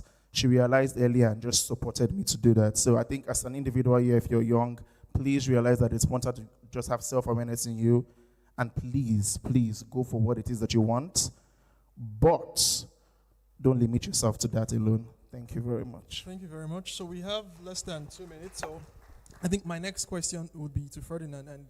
And if the students here were to leave with anything, what should they leave with? So when they look back at the 2025 Dacurate debate competition, what should they remember? The first thing I would say is the world most people are preparing for no longer exists. The world is changing real quick. So if you have to own the pace at which you learn. It's more important to have an appetite for life. Never stop learning. And secondly, I must say this. If you're here and you look at other people standing here, you're feeling, I don't belong. You were never created with stage fright. You're not born shy. You learned it. And you can learn confidence. So I'd say whatever is standing between you and the version of yourself you want to be, take it in your own strides to change it. People have written the rules of their life by taking on things and practicing and becoming the best at it. AI is not going away. AI has come to stay. But AI is not going to eat up jobs alone. It will create jobs. But I think fundamentally, the way AI would rule, those who learn to use AI will lead better than those who will run away from AI. So don't be part of those who fear. Be part of those who seize it. Today, companies are scaling into unicorns, leveraging on AI SaaS solutions. I'm even privileged to be part of sitting on a board of 2 companies, scaling into AI and making significant impact. So don't talk yourself out of anything. And like Chuk said, and I'll plug it in, I woke up second year in medicine and I realized I didn't like blood. I did not know then until I got to second year that I wasn't built for it. And I also made a quick decision to turn to art. And I'm grateful I made that decision. And I'm grateful I went to Pan Atlantic University. I'm grateful I chose a career that felt more like me. And I can work, and there's no closing time. I keep doing what I need to do. So if you're passionate about something, don't let people tell you there's no money there. When you go in there, you figure out how to make money, because there's the art of the business, but there's also the business in the art. And I can tell you for a fact, I'm grateful where I am now and seeing all the impacts we've made. So that'll be my parting shot. Thank you very much, Ferdinand. And same question for you, Stephen. Based on what you've said, starting all over again, not being afraid, having the support of your mom, so what advice would you give to the kids? I think some of their parents are here as well, and the teachers, if they were to remember this day, what should they remember? I say it all the time. I think ability to learn and unlearn is very important, because what you think you know might not be the right thing. So in this life, just have the ability to learn and unlearn. And I'll steal something from him, because like you mentioned, I worked with him earlier too in my life, because this man has trained a lot of people, so I worked with him. I was just willing to learn more. Even if that's what I'm doing now, I learned so much from him. So his ability to learn any aspect in your life, please take the opportunity. Also, if you feel like you've learned something that didn't work for you, don't think it's not going to work in the future. It's going to work. Be willing to learn. Be open to learn new things, whatever comes your way, please. And one word I've used in my entire life is passion. I think in whatever you put yourself into, please have passion for it, because without passion, there is nothing. So please be passionate, and I'll see y'all in front. Thank you very much. Thank you very much, Stephen. Thank you very much, Ferdinand. So I hope you heard them. It's never too late to start. Well, you're young, you're just starting. So even when you start and you think you've taken the wrong route, it's never too late to restart. Keep learning, unlearning, and relearning. And, all the best to every one of you. Thank you.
applause for our panelists and the panel sessions. Thank you so much, Mr. Chooks. Thank you, Mr. Ferdinand.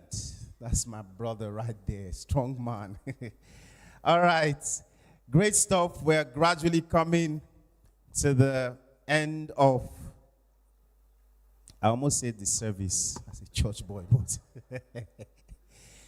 but for a minute, when the panel session started, I figured, I saw some intimidation, and I was like, are you sure Professor Konedo doesn't need additional children? Because these men, were just harassing. I was like, what's going on? Should we? But God knows a way of doing these things. I'll go and pray and say, Father, lead me, lead me.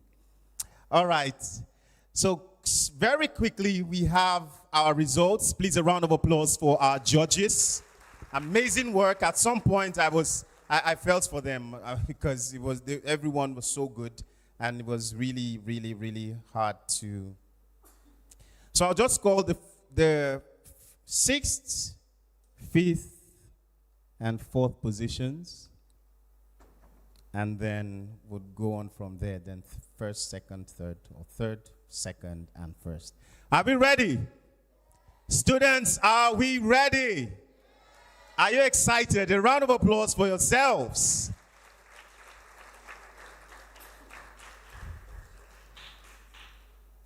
All right. Please give it up. 6th position with a total of 59.6 points, Doan.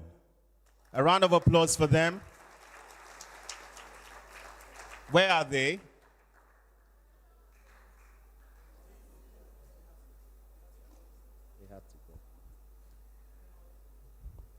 All right. 5th position with a total of 62 points. Please, a round of applause for Fran Berry. Are you here? Are you still here? Please come. Do you have gifts for them? Something for them for now? All right. Please, a round of applause for them. Wasn't easy. Keep clapping, keep clapping, keep clapping, please. Please, please. Thank you. Thank you so much. All right. Come on, come on. Congratulations. You guys did well. Congratulations to you. Welcome. Please picture with them quickly.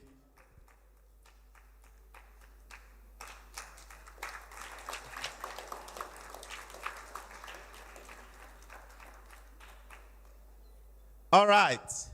Thank you so much. 4th position with a total of 63.3 points. A round of applause for Asarudin.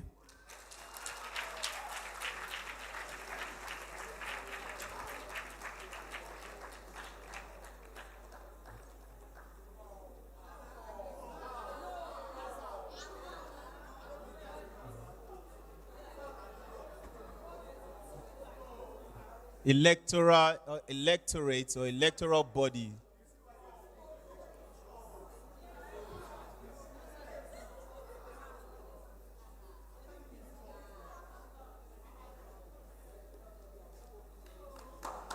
A round of applause. I understand how you feel, but we may pick it up later. Please, a round of applause for them. Please, let's take the pictures.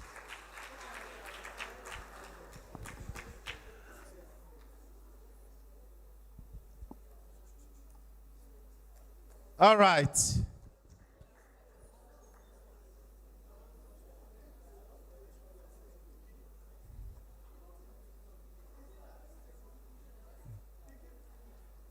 All right. Okay. Adults, parents, I understand. We'll probably pick this up later, but for now, I think that we should be civil, right? Let's not start riots. Where riot is supposed to be faced. It's not this place. We are just trying to make things work. Okay? So that energy, let's keep it. We'll discuss it later. Okay? Just celebrate them. They did well. They are all winners. And that's good enough. Okay? All right. Thank you so much. 3rd position with a total of 68.3 points, Grace High School.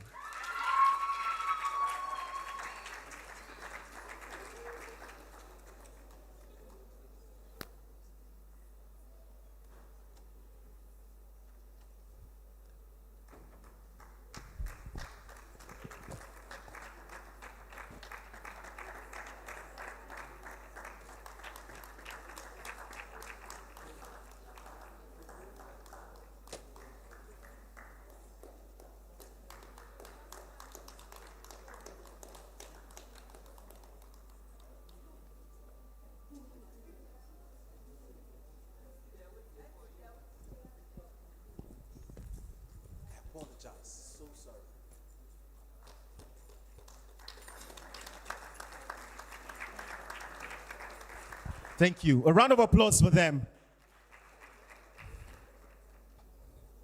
All right. So there's something that we thought to do, and I think that I love that idea, right? Because I like when people speak very well. And we have overall best speaker position.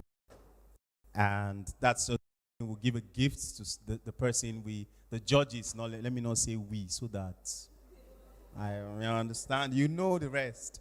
Okay. And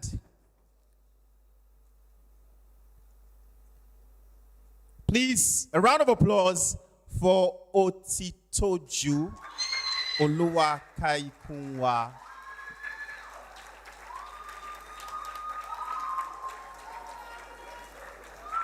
A round of applause.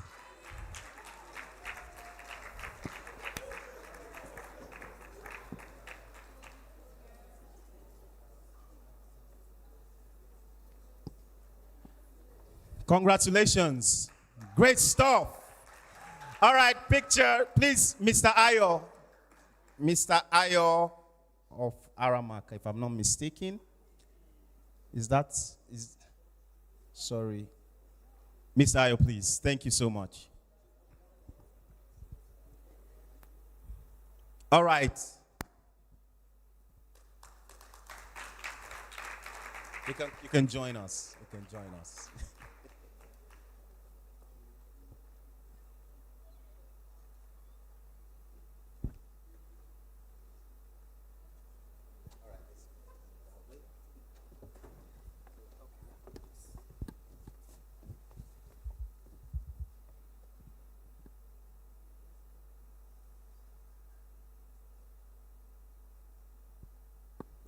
Thank you, Ms. Ayo.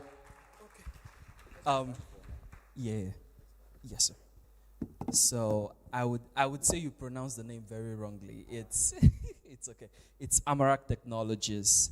Amarak Technologies. So well, with permission from the convener, I think I have your permission, right? I don't think I am in the right position to give to give this gift. I think it's not really big, but I think it's something, right? So I would like to invite our mommy, because yes, I would like to invite our mommy to please do us the honors, please, ma'am. And maybe I will say a reason why I am calling her our mommy. I was 21, 22 when I got out of the university without a certificate because of NUC Wahala. Or my council Wahala, and I was trying to do an MBA.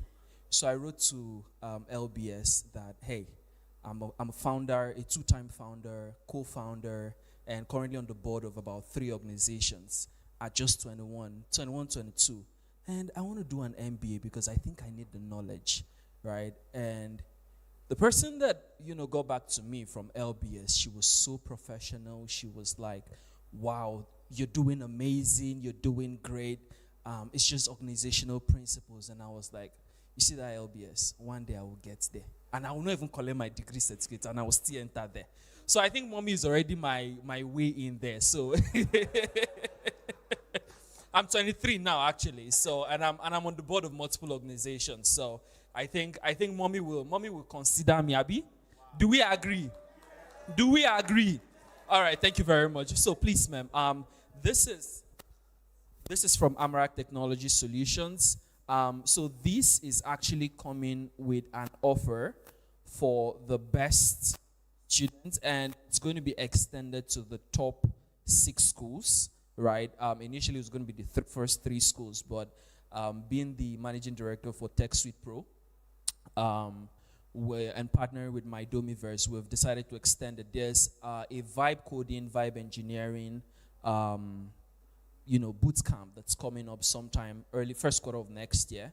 Cost fee is about 150,000 naira, but what we're going to do is we're going to give scholarships from TechSuite Pro and my Domiverse to the 2 students from the top 6 schools. So apart from the tablets, she's also, if she's interested though, right? If she's interested in building products with AI without even knowing how to write one line of code, right? Vibe coding and vibe engineering.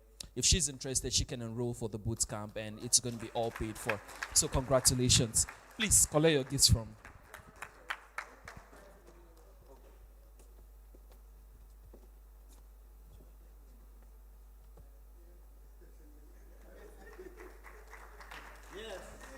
Please, thank you so very much.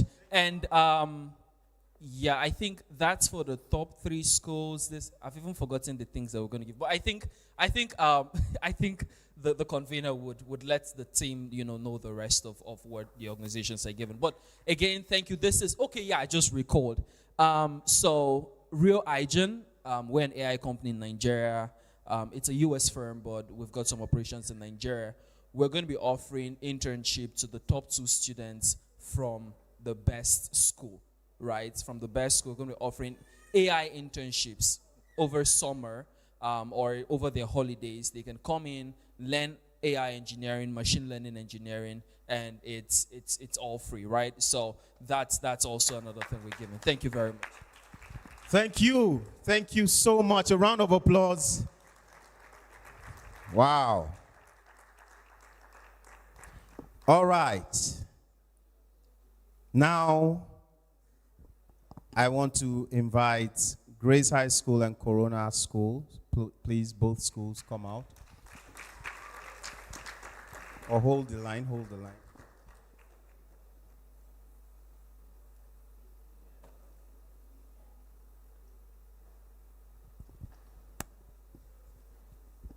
All right, just one school, just one school. And that will be Grace High School. Grace High School, 3rd position, 68.3 points. Grace High School, please. Grace High School, a round of applause for them.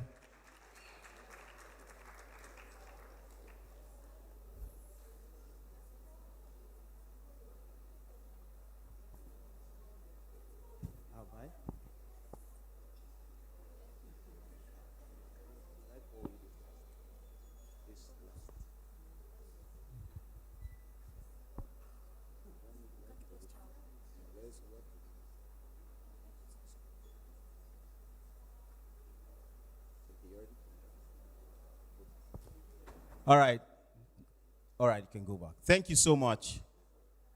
Okay, that was 3rd position. Right, a round of applause for them. Apologies. All right, let's call on Redeemers and Corona. I think that's like the 2 schools. Please, both of you come outside. Thank you. Please, a round of applause for them.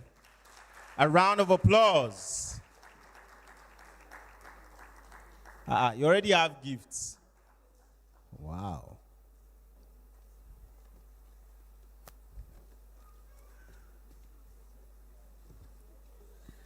All right, I think you should drop your gifts first. Maybe just keep it somewhere so that, Yes, okay. So let's move out a bit. Let's move out. Come on. Yes.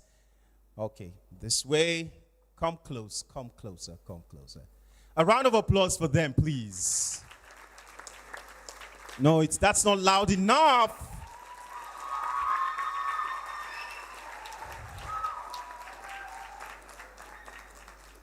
So who will go home with the crown? 1st position. Do you know? Is it Corona? I need to hear you. Louder. Is it Corona? Are you sure? Is it Redeemers? It's not loud. Why? You guys you're not excited. What's happening? You don't know the name of your school? No, that's not possible now. I know you do. Is it Redeemers? No, you don't sound, no. Maybe I should just be going home with my money. No, Korede's money. Is it Corona? You guys are not saying anything. What's going on? What? You are thinking, God. God. What's going on right now with you? She's tired of talking. Are you sure? So we should go home with our prize. We should not. Then you should talk. Oh, we are here to talk. So what's going on with you now? Just anxious.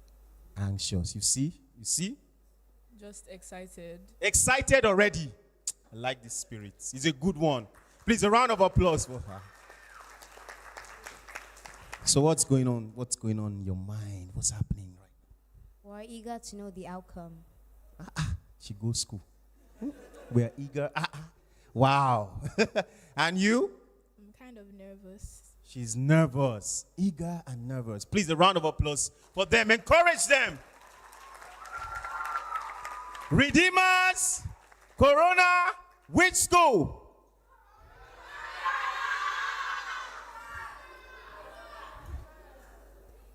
The winners. Please, are you ready with my music? Everywhere. Are you ready? You are ready. We are standing up for the champions. Everyone here is going to. Are you ready? You are not ready. You are almost ready.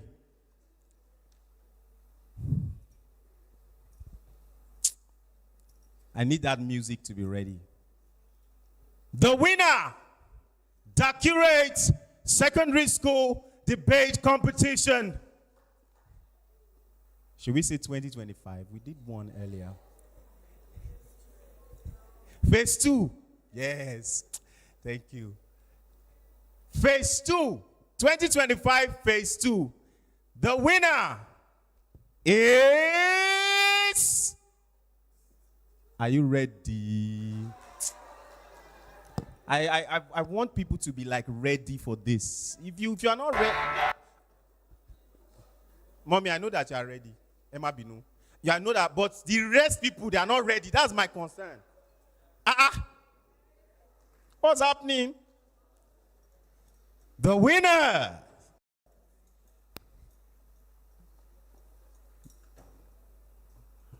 What are you thinking? Talk to me. Sister, don't be vexed. I understand you. These are the people that want to win. Why are you now vexing for them? Is my music ready? I need to be sure first. It's ready. All right, ladies and gentlemen, distinguished guests, students, teachers, the winners, Dacurate School Debate Competition 2025 Phase 2 is, with a total of 74 points, is Redeemer!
Congratulations to the winners, Dacurate 2025 Secondary School Debate Competition.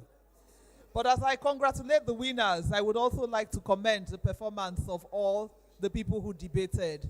I think that you did a fantastic job. Please, can you applaud all of them? I think that they did very well, and it's commendable.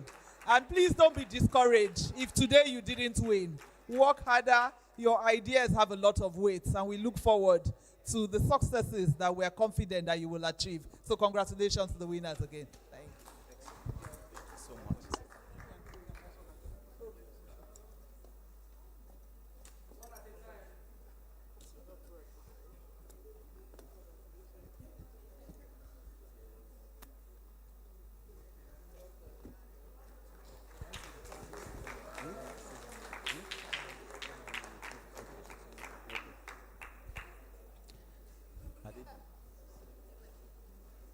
All right, second position, Corona Schools, please come on stage. Round of applause for them. Wow. Wow. Amazing stuff. Please, I would like to invite our panelists, Steve Chooks and Mr. Ferdinand. Please come present.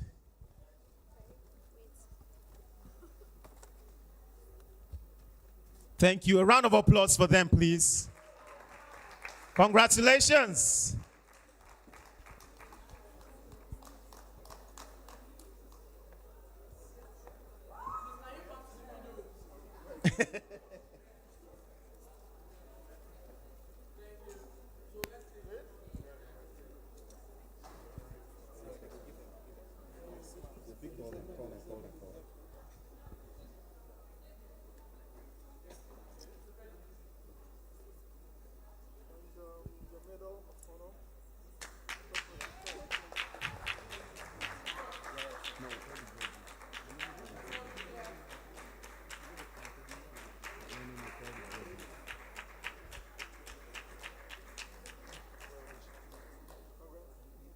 Thank you so much.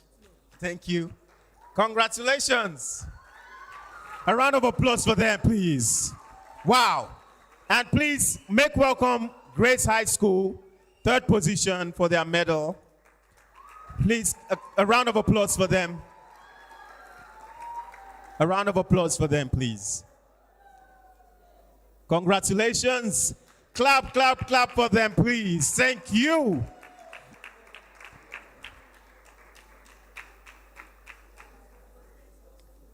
And big congratulations. I want to say congratulations. A round of applause for our judges. Our judges, please. In fact, they have something to say after now. I thought you did.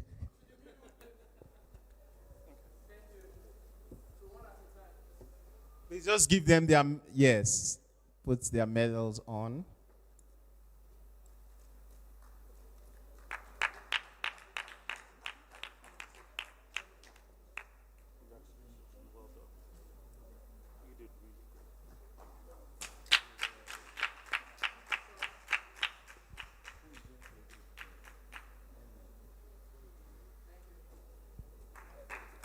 A round of applause for them. Thank you so much, judges.